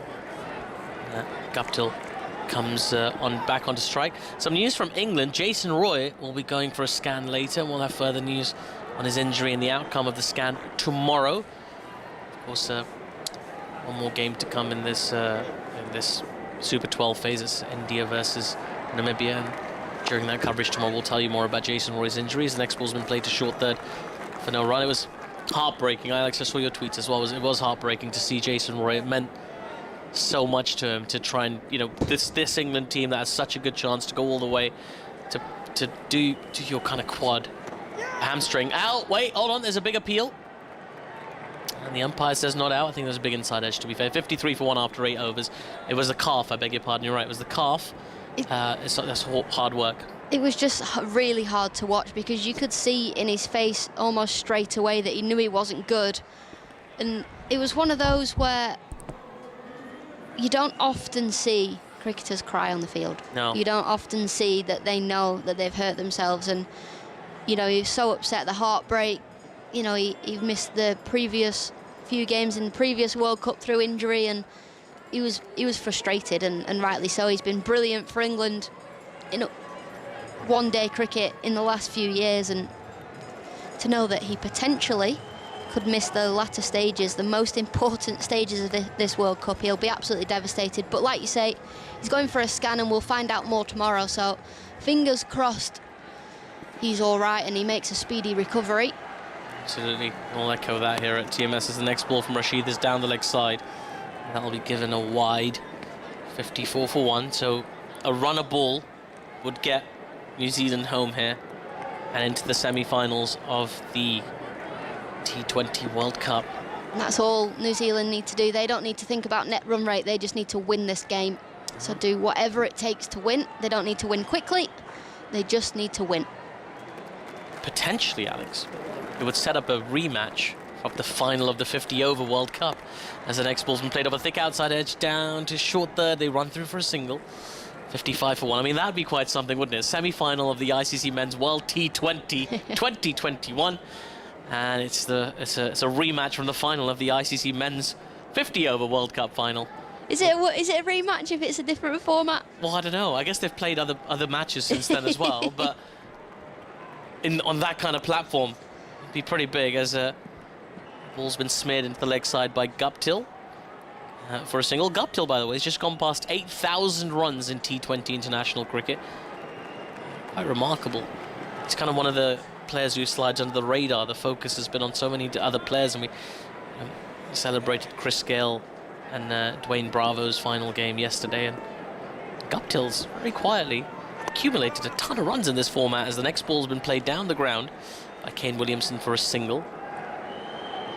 Rashid is just beside himself with every delivery. He's always on the ground, on his knees. It's like every single ball, he's heartbroken not to take a wicket. And that's the fight that Rashid has, the fight, the character. He wants to take wickets. He wants to be in the game. He wants to put batters under the pump, but he's struggling. They're taking the easy option. In comes Rashid again, pushed into the covers for no run. And I suppose that's when you only get 124 runs on the board, there are no risks that need to be taken against your strike bowler. You know, you can just knock him around. If he bowls his 4 overs for 20, 24, maybe even 18, doesn't matter. As the next ball bowled him! Rashid Khan has the wicket. Big swing from Guptill. He misses. The ball turns into the off stump. Is there a twist in the tail? Is that the start of something? Tough has said it. There might be a cluster of wickets coming. Will that kick it off? Either way, that is the 400th T20 wicket for Rashid Khan. He's congratulated by his team. New Zealand lose their second. 57 for 2. Oof. Oof. Not needed that from Guptill. The plan of just knocking the ball down the ground, using their feet to get to the pitch of the ball was working. But he's gone for the sweep shot. He's gone to sweep that hard into the leg side. He's got to go for 28 of 23 deliveries. And like you say, is there a little twist in this game? Well, if you're Indian or know somebody who is, or know somebody who likes that team, get them to stay awake, shake them, stay tuned. Anything could happen. And that is the beauty of cricket. It's such a great game. Twists, turns, anything can happen. Rashid Khan picking up his 400th wicket in T20, 23 years old. It's incredible, isn't it? 23 years old. 400 T20 wickets. When you think about the things people achieve when they're 23. I mean, I'm 28 and I reckon I've got 40 T20 wickets at a push. He's played a few more games than you, though, Alex, hasn't I don't know. I reckon you play the same number of games, you might push those numbers. 50 maybe. Devon Conway, the new batter. And Guptill is back in the hut. And Conway, on paper, it's a pretty straightforward equation. They've got to go under a runner ball. New Zealand have this, but it's the pressure. A win here means a semi-final. A chance at another world tournament, a tournament they've never won before. New Zealand yet to win a World Cup in cricket. On the verge of a semi-final position as Rashid Khan comes into Conway again. This time the ball's been driven down to long on. And again, Rashid Khan just drops to his knees. I reckon he's been reading a bit of Shakespeare recently or something, a bit of Hamlet maybe. Just constantly down on his knee in soliloquy fashion. In his mind, he's delivering a sonnet every single time he drops to his knee. A wild swing across the line that was from Martin Guptill. It's not picked the googly, it's turned ever so slightly. That's the beauty of spin bowling. You don't have to bowl these deliveries that beat the outside edge, turn away from the bat. They just have to turn ever so slightly. And that one did. Martin Guptill went for the sweep shot. Rashid Khan, 400 wickets, that takes him up to 4th. The most wickets in T20s, behind Bravo, Narain and Tahir. I mean, he's 23. Think how many wickets he could get. He could double that tally at least, couldn't he? He could double that tally. 58 for 2. Mohammad Nabi in once again. Lots of flight. This time Conway turns into the leg side for a single. The score moves on to 59 for 2. I mean, you could, like, if he stays fit and keeps playing as much T20 as he does at the moment, and, you know, with Test cricket being the way it is in Afghanistan, you know, not very common, sadly, despite their status as a Test team, he could, I mean, he's got a shot of getting to 1,000 wickets here, hasn't he? He's just an unbelievable bowler. He's so good, and the more he plays, he's only going to get better. Even in this situation, big pressure, delivers, gets his 400th wicket. It's a big moment for him, but he's still fighting hard. He knows the job isn't done. They want to finish this campaign with a win to Afghanistan as Nabi continues for his 3rd over. His first ball's been defended back to him by Williamson for no run. Sneaking in a quiet over of Nabi here, not the worst idea in the world. If they can get out of this with just a couple of runs conceded. In comes Nabi now to Williamson, who pushes this to short mid-wicket, no run. The problem is with a player like Kane Williamson is, I mean, you can try and put pressure on him with dot balls. He's not the kind of player to be affected by pressure. He really kind of soaks it up. We saw him play for the Sunrisers Hyderabad in the IPL this season. This ball's been played off the back foot to short third again for another dot ball. Good over from Nabi. He's keeping a lid on proceedings. He's trying to build a little bit of pressure. A little bit. This is where Afghanistan's strength is, in their spin unit. They are throwing all their eggs in one basket, bowling their spinners. What happens when these bowlers have bowled out? What are they going to turn to? Their strength is in their spin. That's Nabi in once more, and once more Williamson just defends the ball back to him. He fumbles, but they can't get a run. So that's 4 dots in a row in this over. And that's what New Zealand will know. They'll know they've just got to get through this little passage of play, and then it's going to become slightly easier once Rashid Khan, Nabi, they've finished bowling. Nabi in once more, bit more flight this time, and driven through the covers by Williamson. Out to wide, long, off, and they'll get back for 2. So 10 overs gone in this New Zealand innings, 61 for 2. Going at just over run a ball. Haven't quite run away with this game as we thought they might, but they're still in control. They are still in control. They don't need to run away with it either, do they? They're 125 to win, just over a touch over, 6 runs per over, so they can really take their time, get used to this wicket. As I said, the strength is in Afghanistan's spin unit, so once they get through these spinners, Afghanistan, they're going to have to bowl their spinners up front because they're going to have to try and take wickets to win this game. They will. Where do they turn to after this? Well, they've got 1 more over of Mohammad Nabi, 1 more over of Mujeeb Rahman, and 2 more overs of Rashid. That gets them to 14. They've still got to find 6 overs. That will likely come from Hamid, Hassan and Naveen-ul-Haq. Neither of whom have looked as threatening as the spinners, as you say. I mean, do you go straight to them? Do you roll the dice right now and go, all right, we're going to go for the big spin options and, you know, see what happens towards the end? Or do you still try and moderate as if you're trying to play out 20 overs and keep the spinners for the back end? What do you think, Alex? Give us your thoughts on that. And while the players have a drink, you're going to be joined by Dan Norcross. With my captain's head on, it's a knockout game for Afghanistan. You've got to go for it. You've got to go for the win. So I would be bowling my best bowlers to try and take wickets, bowling my strike bowlers. Can they try and just get a couple more wickets, put the pressure on New Zealand? But equally, you've got to remember that if they don't get wickets, they're only going for 3 or 4 and over, so that run rate is creeping up ever so slightly. Yes, they're not chasing a massive target, but if the spinners aren't picking up wickets, they're bowling dot balls and putting pressure on New Zealand as well.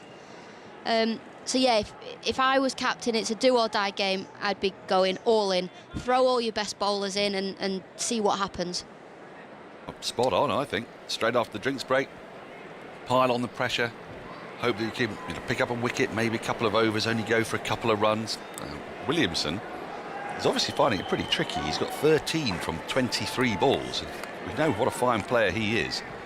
We talked earlier about how only Najibullah was able to get any fluency in Afghanistan's batting lineup, so it must be tough out there. It's so difficult to gauge from this distance, but what is it that the pitch is doing that's causing the problem? There's a bit of turn there, isn't there, but it's also sticking a bit? Yeah, it's a bit slow and low. So the seamers that are coming in, we only really saw Adam Milne that was getting good carry through to the wicket-keeper, and the slower balls, they were really effective for the seamers. And the spinners, they're just ever so slightly turning, and sometimes that puts even more doubt in a batter's mind, because when the ball's turning sharply and it's spitting, you can almost play the ball on the back foot and play it on its merit. But when it's turning slightly, you don't really know what to do. You can see Rashid Khan here having a chat with Conway and Williamson. I love this about Rashid Khan. He's always in the battle, always looking for a fight, but he's so happy to be there. He's got friends around the world, played in so many franchises around the world and made friends. He's always having a laugh and a joke with the batters. Is he perhaps the most travelled cricketer, do you think? He does seem to plays a lot of different leagues, doesn't he? He does indeed. He could well be. Going to be up there. He'll have some good air miles. Hamid's back into the attack and sporting that headband. And he's going to play an important role here as well, because while there are those 4 overs from their premier spinners for Afghanistan, Hamid needs to support them, and he's bowled well so far. He's had 1 over, just went for 6, and he bustles in. Conway, the left-handed Conway, pushes the ball in defence. Back up the wicket, there's no run. Exactly what Alex Hartley was talking about there. That ball hit the pitch and then it really sort of died. Which is, look, it's not a surprise. There's been a lot of cricket played on these wickets, and they're not massive squares either. The IPL was out in Dubai and Abu Dhabi over the last few months, and then straight into the World Cup. So these pitches are all used. They've all had cricket games on. Here's Hamid round the wicket. That ball spears into the pad of Conway, rolls out to the offside. Another dot ball. I think it's a miracle, actually, they've held up as well as they have. When we saw the schedule, we thought, oh, people struggle to get 90. But, we also thought, you know, teams would be playing that extra spinner because the wickets would be breaking up, but they haven't. They've held together nicely. They've just got a little bit slow and low, which is to be expected. And semi-finals, I'll come back to that in a minute, as Hamid's in and playing and missing at a ball in the channel. Is Conway through to Mohammad Shahzad, the keeper, and there's no run. The semi-finals are in Abu Dhabi and Dubai, and the final will be in Dubai, which is one that's probably held up best, you'd say, would you? Yeah, it's the pitch that is playing the most true. So when we say the most true, the bounce that it's getting, the ball is getting as it hits the surface is, you know, reasonably true to its bounce. I've not explained that very well at all. I don't know. I think I got what you meant. Yeah. If you didn't get it, let us know and we'll try and get Alex to do it again. I'll think about it.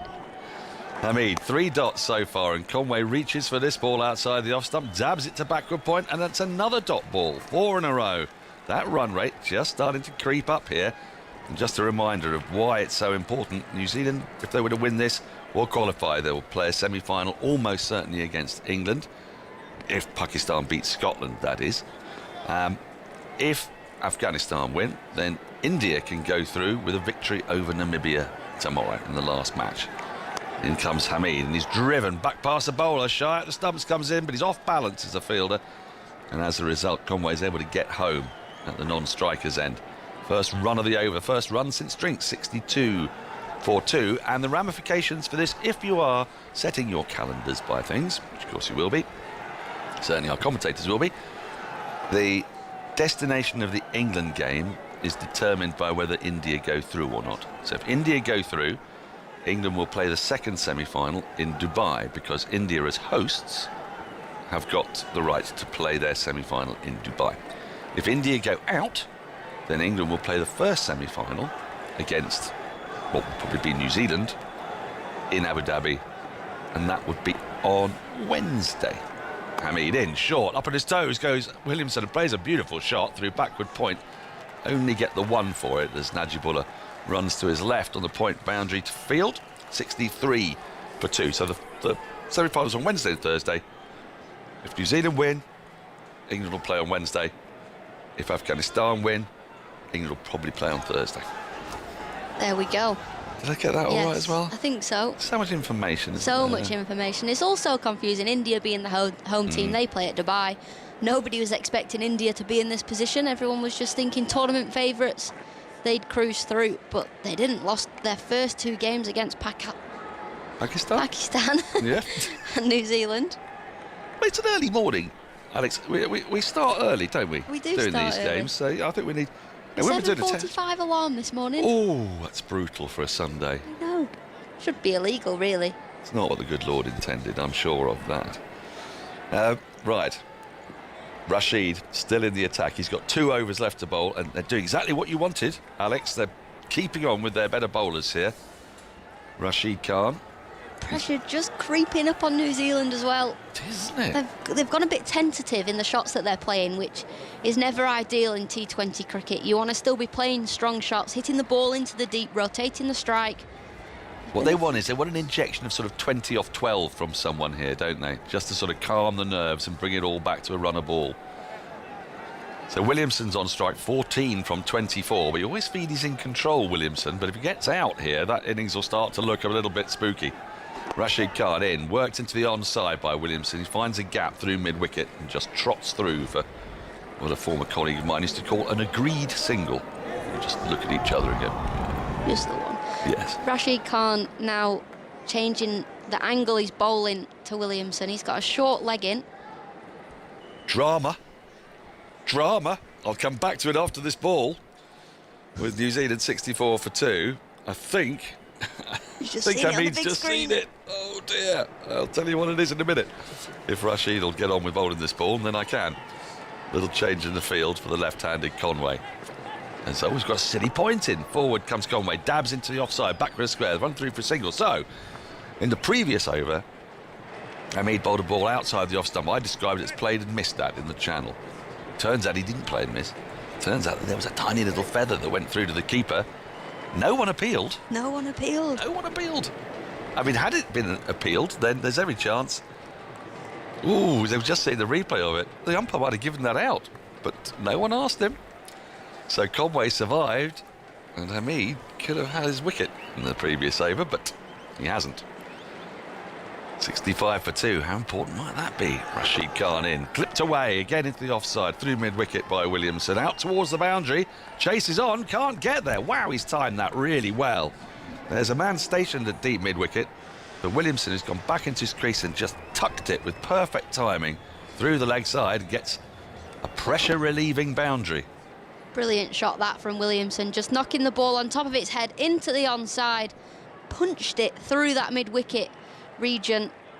That's a hard shot to play, isn't it? Really hard shot to play, especially with a short leg in as well. Had he have just flicked that ever so slightly squarer, could have been in trouble. 69 for 2, 56 required from 51. Forward comes Williamson, pushes it the offside square, the wicket, they get through for a single. Good call from Conway. There's only 2 balls left in this Rashid Khan over, and this is his 3rd over. So they're running out of balls here for Rashid Khan to make a big impact on the game. They are, and then New Zealand will target a certain bowler. Every team or every player has a bowler they look to target. As there's just another change in the field for Rashid Khan. Where's Gurbaz going here? Is he going to almost like silly point or gully perhaps to the left-hander? Not a conventional slip, I don't think. Let's take a look. Oh, he's gone for a wide slip as Conway goes back into his crease and pushes this shorter ball into the onside. There's no run, straight to the fielder.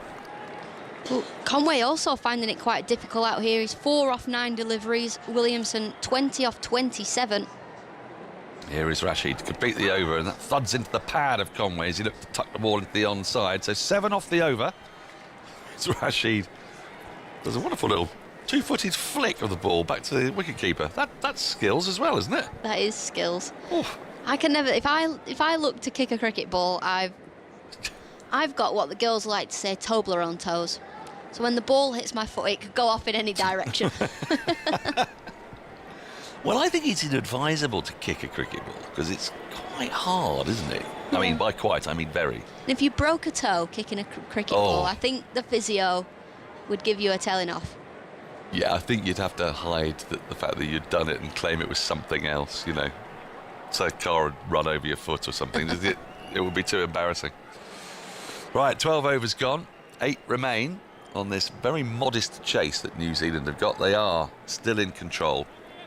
But Afghanistan haven't let them get away. Partly that's the attitude that New Zealand have taken, isn't it, to this chase? Yeah, they've taken no risks. They haven't. They played well in the first 4 overs of the power play. Then they've looked to consolidate in the latter stages, throughout the middle stages. But I think they need a big over here just to relieve a bit of pressure. They don't want that run rate getting out of hand. 55 needed off 48. So if you're just looking at the scorecard, it looks pretty simple. But this Afghanistan bowling attack, very, very good. They're relentless. Gulbadin might have been a man to go at, perhaps. Not because he's a poor bowler, he's been around a long time, but just maybe on this pitch, he's not tall, he's not really quick. Might be quite skiddy. Might skid Come onto low. the bat quite nicely. Williamson faces up to Gulbadin. His first ball, he pulls him, strapples him, a straight pull up to long on. Won't get it more than 1 run for it, though. It's the problem, the ball's just not really coming onto the bat the way the stroke makers would like, but singles are okay for New Zealand at the moment. Take a little look at what's available. Rashid Khan's got 1 over left. Nabi and Mujeeb have got 1 over left each. So he's trying to find 5 overs from Hamid. You'd think there'd be a couple there. But then Naveen and Gulbadin.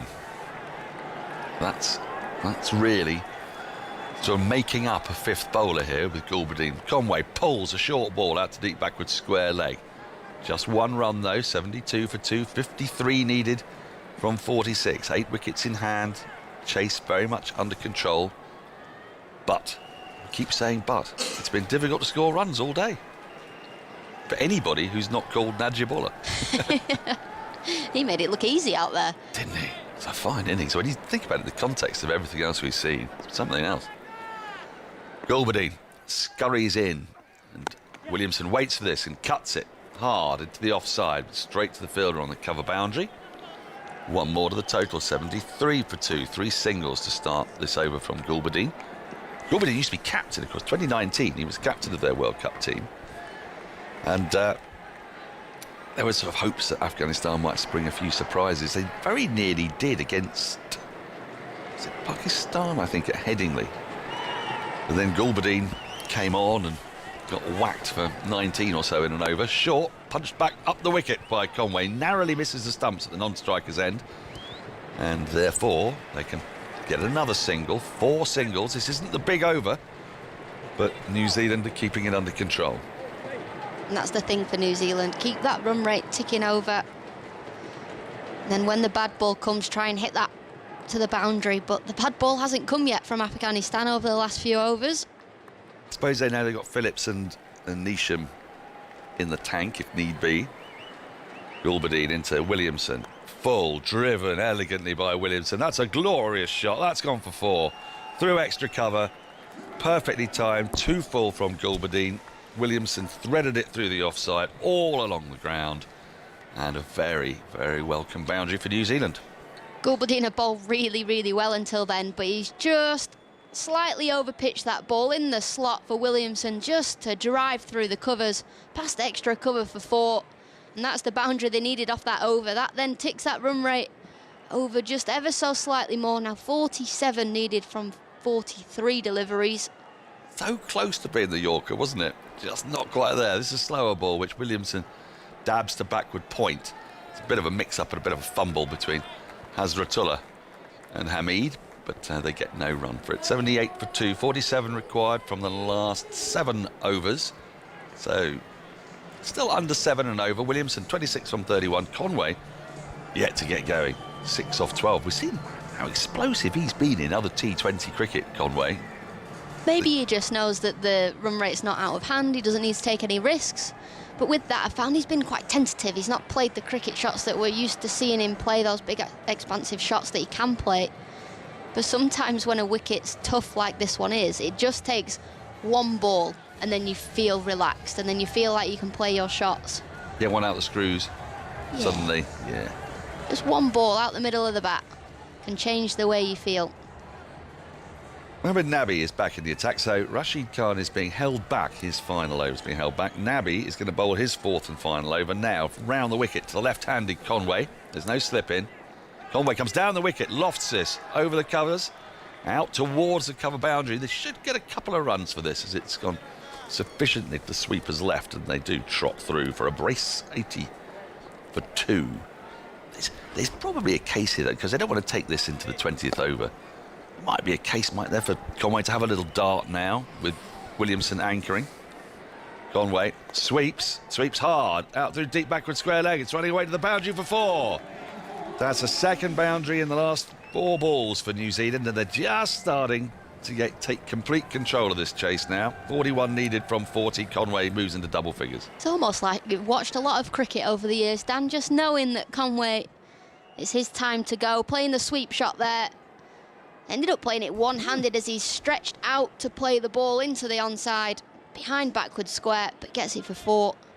What is it about left-handed wicket-keeper batters like Rishabh Pant? He's swept again. This time it's in front of square. Fielder had moved, despairing dive, 4 more.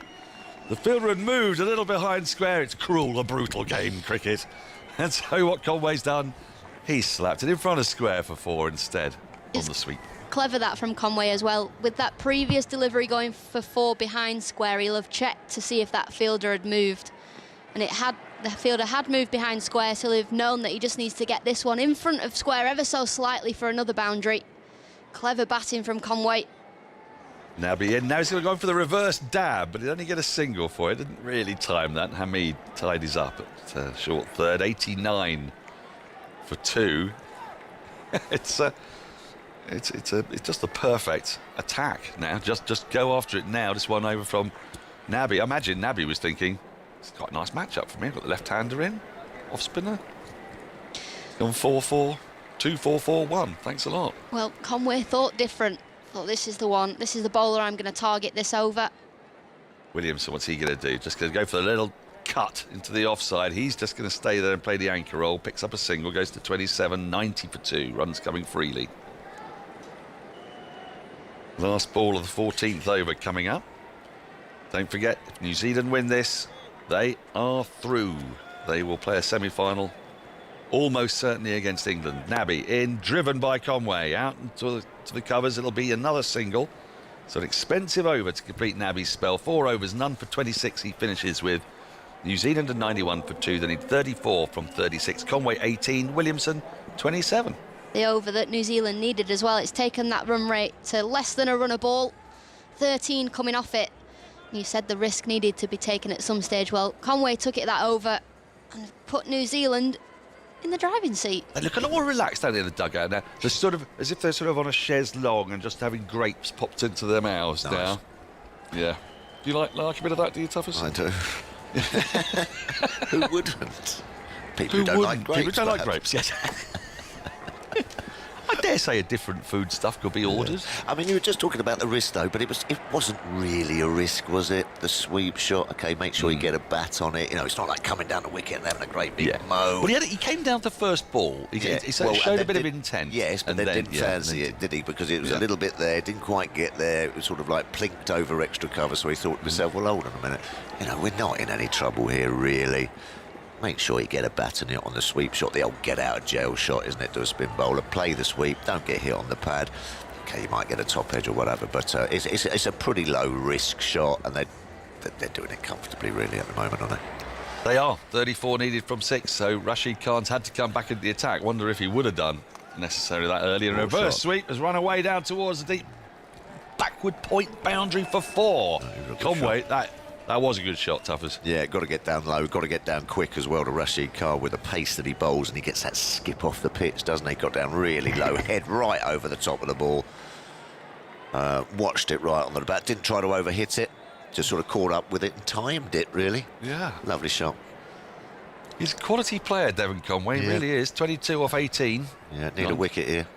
Rashid Khan's into him, and because he's hit that 4, he's just able to work the ball into the onside through mid-wicket. No dramas. The run rate required is under 6, so they don't have to go after Rashid Khan. No, just chip him away. As you say, if you get one away, the boundary away early in the... in the over. in the over, you can just look to knock him about and take your 7, 8, 9 runs off the over. Just don't lose the wicket. 96. Another third, sorry, 96 for 2. Ball driven by Williamson up to long on. Williamson's just entirely unflappable the other end. It's measured, isn't it? It's measured. That's what New Zealand are renowned for. They don't panic, do they? They believe in their own abilities and their own game plans and how they set it out. They're very listening to Trent Bolt there. After the innings, you know, he's just saying, you know, the seamers and what have you, just said, we've been adapting. Sweep, this one's up in the air from Conway. Fielder's running in, can't take the catch. He's had too much ground to make up. Yeah. And that was the occasion where the sweep just, I mean, it's off Rashid Khan. It's that little bit quicker. He's got the top edge. It's gone in the air. They've got a single for it. Yeah, and bowled it a little bit wider. Now, that was the one, actually, to perhaps play the reverse sweep to. Had to really stretch for it. But just landing safe. No, and it's just the way that Trent Bolt sort of said that it's the way the seamers have adapted to these conditions so quickly. And, you know, clever cricketers. Rashid in, worked into the onside by Williamson for a single. He's found the gap. He knows he doesn't want to give Rashid Khan anything here, and he won't have to face another ball because there's only one ball left in the over, and he's at the other end. And he's gone 1 for 25, kind of job done. They needed just to tick over 6 and over, and they've got it off Rashid. That's a bonus, isn't it? Absolutely. He hasn't got a 3 for there, has he? Which is 3 for 17 might have been nasty. Yes, which is the way. Round the wicket comes Rashid, and the thick top edge of this was just going to evade Hamid as he's at short fine leg, and he has to run back towards the boundary, and Conway is fortunate there. That's twice he's taken on Rashid Khan on the sweep. Twice he's got the top edge, and twice it's landed safely. 100 up for New Zealand, 101 for 2. 24 needed from 30 balls to book their place in the semi-finals. Atif Nawaz is going to come in to do the last 5 overs. Well, he might be. Who knows? Who are these? Where are these feet? These dancing feet? I can see they're on the end of Atif Nawaz's dancing legs. So, Philip Tufnell, talk us through. Is there anything Afghanistan could do here? And then it will be Atif Nawaz to take you through to close of play. Well, wickets. Unlucky there. Rashid, as you say, played a couple of loose sweep shots. It's when you try and overhit those sweep shots, you can get in a little bit of trouble. You can get the top edges. The first 2 that he played off him were very measured and placed. He's actually had a bit of a sort of a mow there and got away with it. 2 up in the air. Didn't go to a fielder, and you feel that might have been the last knock-in, Zatif. Yeah, it seems that way. New Zealand, if they do close this win out, will likely go top of the group, at least until the start of the second match. If Scotland can spring an upset. Yeah, you've been sort of bigging them up, haven't you? Well, listen, I've seen Pakistan lose these big games before, tough as I've seen essentially all of their cricket from sort of 92 onwards, and I've done a fair amount of research into it prior to that as well. You know, dead rubbers for Pakistan. You're looking twitchy. You're just looking a bit twitchy. In comes Hamid Hassan as the ball's been guided down to deep third for a single. 23 needed off 29 now. I tell you, it's not. There's a part of me, there's a big part of me actually. I would love to see Scotland do well in that game, and maybe even win the game, just because, you know, it would mean a really good thing for cricket, and especially Scottish cricket, and just developing that. Maybe that's the little, you know, bit of momentum they need after what's been a really tumultuous period of time for them, missing out on these big tournaments. You know, they qualified. They've done really well in this tournament. They deserve to just cap it off with one big win. Absolutely. Whether...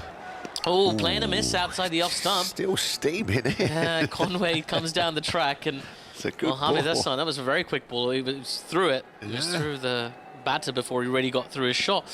23 needed off 28. I think that whatever happens, though, Scotland could be very sort of pleased with the way they've performed. You know, I mean, obviously it would be nice to get over the line a couple of times and what have you, but that's what it is, and it's always a learning curve, isn't it? But I think that they've had some. Oh, it was short, pulled, short mid-wicket, no run. Some good, you know, some good individual performances, and yes, I think it's been good for them. Yeah, you're right. So it'd be nice, wouldn't it? It'd be nice to go out with a bang. Well, I'd say it would be even nicer. Beat one of the favourites. If more of these teams would tour Scotland and actually, you know, get some bilateral series going and give these teams, not just Scotland, but also Namibia as well. Edinburgh's nice this time of year. Well, this time of year, I don't know. As long as you own a winter coat, you'll be okay. 102 for 2. Yes, I know what you mean. Just be nice to just continue that investment, keep growing. Well, I think it is, though, isn't it? How lovely is it? It is growing, isn't it? It is growing. In comes Hamid again. This is short, pull shot from Conway. A little bit slower this time from Hamid, and it strikes him in the solar plexus. Ooh. And they run through for a leg by. 103 for 2. It is growing. Obviously, we've got 16 teams playing this World Cup, which is really good to see. And if you scan the ICC World Rankings in T20 cricket, you can see up to 80 teams playing cricket, which is wonderful. But, you know, it's just nice to see it growing and each country's infrastructure growing. I heard yesterday, I think Aggers was talking about, was it? Full toss, driven, wide of the fielder at mid-off. That's going to run away to the boundary, is it? Yeah, it does. Kane Williamson, classy as ever. That's a beautiful off drive for 4. New Zealand getting closer and closer. This isn't going to last much longer, I'm afraid. 107 for 2. Yeah, just laid the bat on a full toss there. As you say, never looks to be flustered, does he, Kane Williamson? Never looks to overhit, never looks to reach for a ball or anything. Just waits for it to come onto the bat. Knocks it through extra cover. Beautiful timing, beautiful placement as well. Now, I think Aggers was talking about, was it Italy and Germany or something? Yesterday had a game.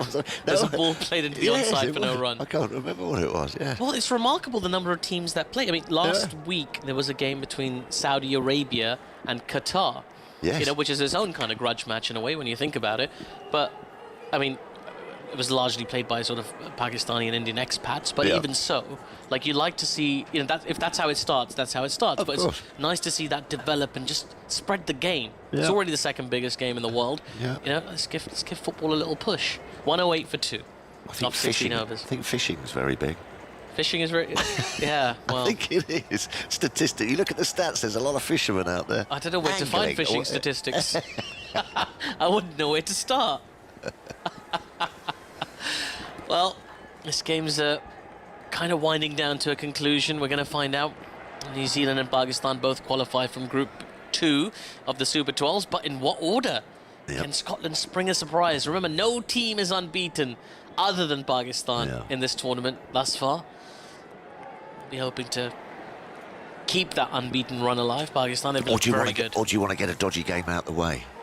Well, people say that. I don't believe in that, really. As a full ball is driven down to long off for a single by Kane Williamson. 16 needed off 23 now. I don't know. What's wrong with the Invincibles teams? You know, the teams that win all their matches? Absolutely. Yeah, no, like that. Love that. Love that shout. Love that shout. I just think that England, though, would have... That game that England lost yesterday against South Africa, there was, you know, the fielding had just gone off a bit. There was some overthrows, some poor fielding and everything. I think it's sometimes, in a way, just before the semis and hopefully the final, sometimes it's just that little bit of a wake-up call, you know, that you can get the team together.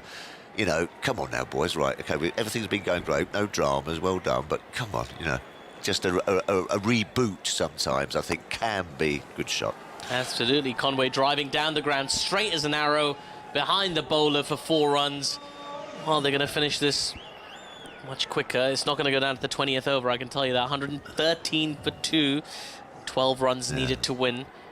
Instead of just 22 balls. Yes, instead of just sort of like cruising, and then all of a sudden you have that bad game. I don't know, perhaps it's just the pessimist in me, but I like, as you say, the Invincibles, the Arsenal.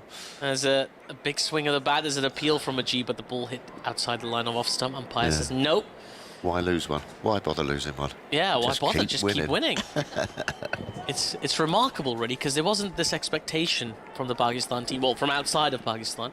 Inside Pakistan, there's always expectation, but starting off against India, having never beaten India before.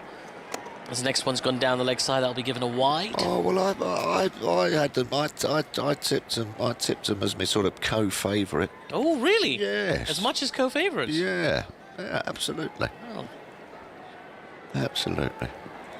Comes Mujeeb again. Reverse sweep from Conway's nailed that beautifully. He's gone down to what became deep third, what was originally deep square leg, and Karim Janat with the throw. 2 runs. More to the score, 116 for 2 now. 9 needed to win the game. 20 deliveries. I said co-favourites, I think, is strong, but mind you, they have played a lot of cricket in the UAE. Yes, that's one of the reasons. Yes, that's under Barber's captaincy, unbeaten in the UAE. Actually. Well, there you go. There we go. As the next ball's been played to short extra cover for no run. That's why I made them sort of co-favourites. Conditions, as well as players, and form, and Baba, and as you say, these fellas, different styles of bowling, seem to have most bases covered. A short ball's been punched down to mid-wicket again. This will be another 2 to the score. It will. 7 runs needed from the last 3 overs to win this game for New Zealand. You'd probably be able to tell me. I just see the one slight weakness is that sort of middle order once you get through the Rizwans. And well, but there you go. Go on. It was up until this tournament. That was the big concern for Pakistan. But you know, Shoaib Malik's been looking good as well. And Asif Ali has been a revelation. I mean, there's a player who's promised for a very long time in that lower order finishing role and never really come through until now. There you go. He had that remarkable knock against Afghanistan. 4 sixes in an over to win a game. Some remarkable hitting and poise and just confidence and swagger. Quite the find for Pakistan. But you still don't fancy him against Scotland, do you? Well, I'm telling you, the memories of Gavin Hamilton are still there in my mind from 1999. I toured with Gavin. I toured with Gavin. Excellent cricketer. Sadly, only played the 1 Test match for England. Yes, I was 12th man for it. Did he get a? He got a pair.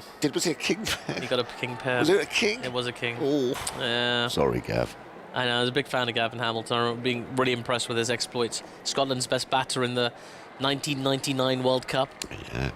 And good player. Brilliant. He scored a brilliant 69 against Pakistan in a match where Scotland, they looked like they were going to be finished very quickly. as in comes Naveen, and this ball's been driven beautifully, uppishly through the covers. Some work to do in the deep. And another couple of runs to the score, so 5 runs needed from 17. It's within a blow now for New Zealand. Afghanistan look dead and buried, and with them, of course, will be India. Will be out of the competition. Yep. It's a big side. They were a big side. See, a lot of people made them co-favourites for the tournament. India coming into this tournament were heavy favourites. As Naveen comes in now to Kane Williamson. There's a short outside the off stump. Williamson just knocks this back into the ground, and there's no run. Afghanistan fans look very disappointed in the stands, but it was always going to be hard work after that loss to India. 210 they conceded in that game. There's going to be a challenge coming back, but for India, this will be a tremendous disappointment because they looked like they were just starting to find their mojo. Lost a difficult game to Pakistan, a difficult game to New Zealand. There was just no coming back after those games. Yeah, I think the... There's a short ball from Naveen's guided through the covers for a single. I think that the right 4 teams are in the semi-final, don't you? Yeah, on the basis of this competition. I mean, South Africa maybe slightly hard done by, you feel, for them. Yeah, their bowling unit, but then you look at the batting unit and you think that there's a few sort of holes there, don't you? Once you get the likes of de Kock and these guys out. I think probably the right 4 are in the semis. Yeah. Aussie starting to look good now, aren't they? They are. Always a worry. Quite remarkably for a tournament happening in the UAE, we're only going to have 1 South Asian team in the semis. Yeah. Which shows you. Yeah. It's quite a surprise. The full ball worked into the leg side. I think nowadays, though. Single. I think nowadays, with the way the guys go around the world playing now, it's not that sort of. Oh, crikey, I've never seen these conditions before in my life. You know what I mean? They kind of know what they're going to get. And I was just saying to Dan there about the New Zealand bowlers. Trent Bolt at the end of that innings, didn't it? Said it was just like, well, listen, we see what we're playing on, and we've adapted our game plan to it. It's not over a couple of games. It's like after a ball. No, they get there very quickly. Yeah. Kane Williamson, the New Zealand captain, on strike. In comes Naveen. This ball's been driven through the covers, is it? No, there's a diving stop by Hazratullah Zazai. I thought for a second that might be the winning runs in the end. It's just a single for Kane Williamson. So Devon Conway on strike with 2 runs to win this game and secure their berth in the semi-finals. So I can see some Pakistani fans in the stadium impatiently waiting to see their team against Scotland. 2 runs needed from 13 balls. New Zealand are through. Afghanistan out. India out. As that ball's been turned into the leg side, and it'll be a leg by. 1 run to win now. The scores are level. 2 overs to come. But we will have to wait for the start of the 19th over for the winning run. Conway will have strike. He's likely to hit the winning runs now. And New Zealand know the job is just about done. Been professional, measured in the way that they've approached this. Haven't taken anything for granted. Taken their time. Made sure they didn't make any mistake whatsoever. 1 run away from victory. Yeah, been pretty comfortable, hasn't it? Professional performance, as we expect from New Zealand. They leave no stone unturned. Been a good year for New Zealand. World Test Championship earlier this year. How well did they play there? It's a remarkable comeback. We were down against there. India. We were down there, weren't we? Yeah, in Yep. Southampton. They just, everything took every catch. Bowled in the right areas, batted beautifully with composure. They're a fine team. Oh, hello. Sorry, I'm talking about them when watching the telly. It's a strange little look from Daryl Mitchell, wasn't it? Gulbadin into Conway, who plays this down the ground to long on for an easy single, and with that single, New Zealand complete a comprehensive 8-wicket victory over Afghanistan, and in doing so, they knock both Afghanistan and India out of the competition. New Zealand win by 8 wickets, and they're into the semi-finals. The Black Caps will be there. Now it's just a matter of where they'll end up, either in top or in second place in Group 2 of the Super 12s. What a performance they've demonstrated here, Phil. The class, the gap in class between themselves and this Afghanistan team. Yes, and it's the runs, isn't it? It's the runs for Afghanistan. You always feel that they're in with a sniff with that bowling unit and make anything kind of happen, but you've got to be able to, against class attacks, you know, which New Zealand are, world-class bowling attack. You've got to be able to go out there and consistently get scores against them, and they weren't able to. Lost 3 wickets, I think, in the power play, and sort of like were almost up against it from the very start. But they managed to get themselves just to a total which could have been tricky on a tired-looking sort of pitch. But as you said, the class of Williamson, the composure of Conway, just did it pretty easily, didn't they? They most certainly did. We see Kane Williamson having a chat with Mohammad Shahzad, and Mohammad Shahzad looks as if he's sort of complaining about, like, when you complain that the towels haven't been changed by housekeeping in your hotel. It's that kind of conversation he seems to be having with Kane Williamson. But Williamson's got a big smile on his face, as he should. That was very comprehensive, as we say. 8-wicket win. And when you're chasing a low total and, you know, it's a potential banana peel, you can't look further than Kane Williamson for a better batter in that scenario. Yeah, I mean, he was in front of them, wasn't it? New Zealand, they knew exactly what to do, and that wasn't to lose wickets early. No. With the depth of batting, and as you say, the class of batting, if they don't lose any wickets early, it's going to be a pretty easy game for them, as it showed. But they'll be delighted. And I still think, you know, they're not quite batting-wise the power of the other sides, but they're definitely a threat. They most certainly are. They'll most likely play against England in the semi-finals. We don't know that yet, 100%. We'll find out after the Pakistan-Scotland match. But I'll run you through the scorecard of this innings very quickly. It's not very long. Won't take a long time. Martin Guptill, 28 of 23 deliveries for him before he was bowled by Rashid Khan for Rashid Khan's 400th T20 wicket. Daryl Mitchell went for 17 off 12 deliveries off the bowling of Mujeeb Rahman, caught by the keeper Mohammad Shahzad, a brilliant catch behind the stumps, but that was it. No more wickets fell. Devon Conway, 36 not out of 32 deliveries, and the captain Kane Williamson, 40 of 42 to guide his team home. Mujeeb Rahman, Rashid Khan, the only wicket takers. They could only take one each and couldn't really impact proceedings very much. So New Zealand, at least for now, are on top of Group 2 of the Super 12s. Pakistan have one match to play, and as we've said over and over again, unbeaten so far in the competition. Will it stay that way? We're going to find out in the second game of this competition. But right now, New Zealand on top, and deservedly so. They lost their first match in this competition to Pakistan. They've managed to come back and win 4 on the bounce. Very professional performance. As you say, maybe lacking in power hitting, but they've approached this brilliantly. Yeah, very measured, very measured. They've, as you said, they leave no stone unturned. Very well prepared. Yeah. You know, fit.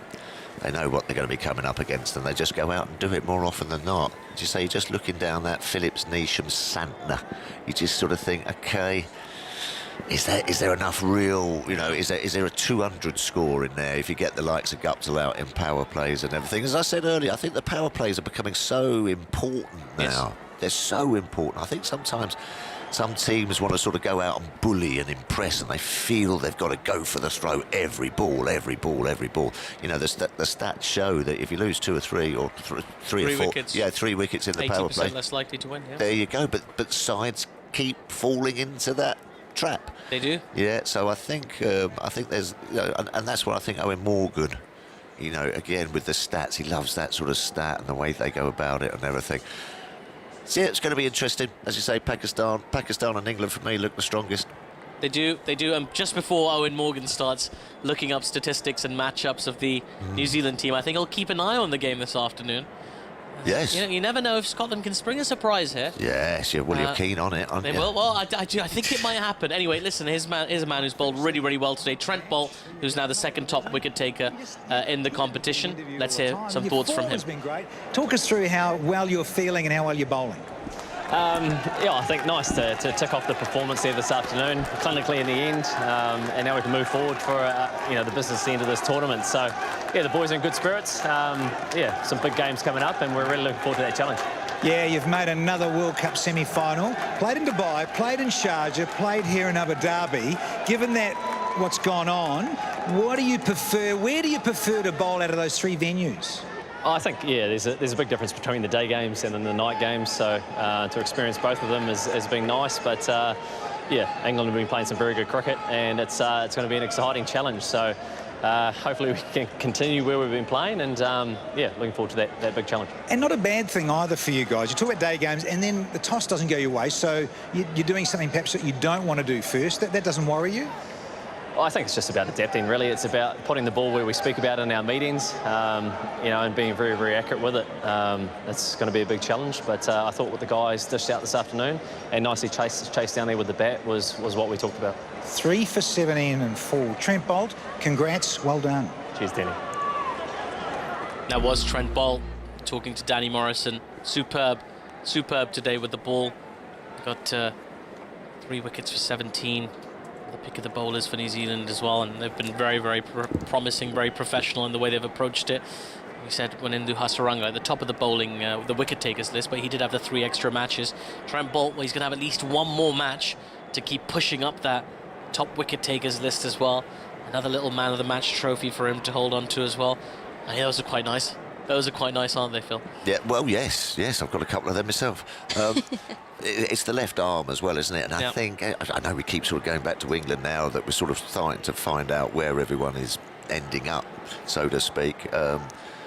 Tim Mills, I think, is going to be a loss, you know. Obviously, it was a shame to see Jason Roy. We'll find out about him tomorrow. We're getting news. Yes, good. But then I just feel that left arm, as you say, it's such a bonus, isn't it? It is. And he's such a skillful bowler at the death of the game, as Trent Boult has proved, that angle and what have you. I think that could be a bit of a miss. But, yeah, at the end of the day, they'll be very delighted. They'll be going back. And as you say, now that's been put to bed, let's concentrate on the semi-final. Without a doubt. An 8-wicket win for New Zealand. Absolutely remarkable. So we now know the semi-finalists, Australia, Pakistan, and now New Zealand are joining England in the final 4. Most likely, it's going to be Australia meeting Pakistan in Dubai on Thursday, with New Zealand being England's opponents in Abu Dhabi on Wednesday. We don't know that for sure yet, of course, because Scotland can spring a surprise, but you never know. England is seeking a second Men's World T20 trophy. It's been 11 years since they won their first one. That was in Barbados in 2010, and the story of that tournament is now told by the player of the tournament, Kevin Pietersen, and the winning England captain, Paul Collingwood. West Indies winning a deserved victory here by a margin of 92 runs. England finally all out for 194 in one of the most... And Australia have won the 1987 World Cup final in Calcutta. They have beaten England by 7 runs. Illingworth is out. Pakistan have won the World Cup. England, in their 3rd final, have been defeated again. England had never won a men's global trophy before.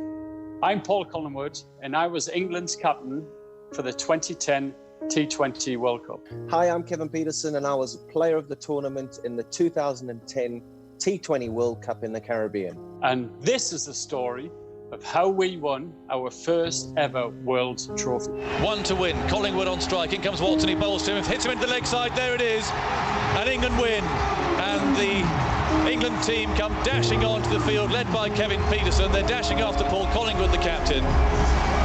And I'm about to say words that have never been uttered before. And that is that England are the world champions of cricket.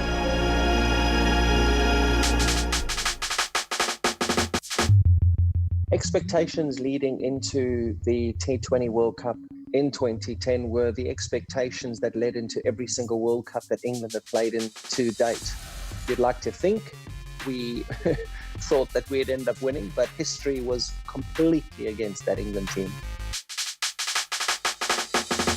Leading up to the tournament, we had a game against the Lions in Abu Dhabi, and it opened our eyes in terms of the power that these two had at the top of the order. Michael Lum and Craig Keyswetter really took our bowlers down. West Indian wickets can slow up in the middle periods. Spinners will bowl and can slow up. And if you've got 2 strikers at the top that can take advantage of the first 6 overs, then that's probably going to give us a much, much better opportunity in a game than having 2 guys that And with the greatest deal of respect to Denley and Trott at the time, they certainly weren't match winners in T20 cricket at the top of the order. To have the guts to be able to do that at the last second, because it was last second, proved to be a good decision in the end. Cricket at the top of the order. It was crash, bang, wallop at the start, and you keep crash, bang, wallop.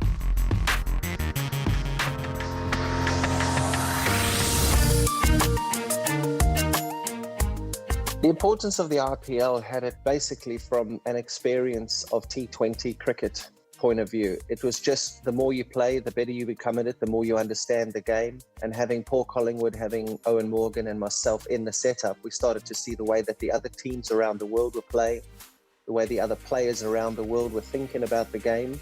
And I think that it stood us in good stead to be able to make changes, necessary changes, changing the English mindset. Something that we'd picked up, myself and Kevin Peterson had picked up from the IPL was the range hitting, the amount of range hitting that the guys were doing. So understanding the dimensions of the ground when you're right out in the middle, when you're on the park, understanding what the wind's doing to the ball. Everybody in the team could hit sixes, and I remember particular training sessions where we would go and practice just hitting sixes. Bowlers would bowl, and I can't imagine it was the most enjoyable practice for the bowlers, and I can't imagine it was the most enjoyable practice for the net bowlers either. Every single batter from ball one walked out to just hit sixes, and it was a great practice. It was a fun practice. The confidence that a batsman gets when he's in the middle and he's hitting the ball and he's only getting 3/4 of a bat on it, it's still going 10 rows back into the stands. When you get into a game that even if they've got a boundary rider on the roll, you can still take them on, and those little things are huge in a player's confidence. So if you're getting a license from the hierarchy, from your head coach and from the rest of your players that we back you to do that, then those little sessions just give you that, they just finish that confidence off. And there was many sessions like that where you would enjoy yourselves hitting the ball into row Z if you could. When I practiced, I was hitting straight, I was hitting cow corner, I was slog sweeping, because I was trying to figure out for myself, if I go straight, how hard do I need to hit it to go straight to clear a boundary? How hard do I need to hit it over cow corner? Which bat do I feel really comfortable using? How well am I playing at the moment to trust myself enough to give?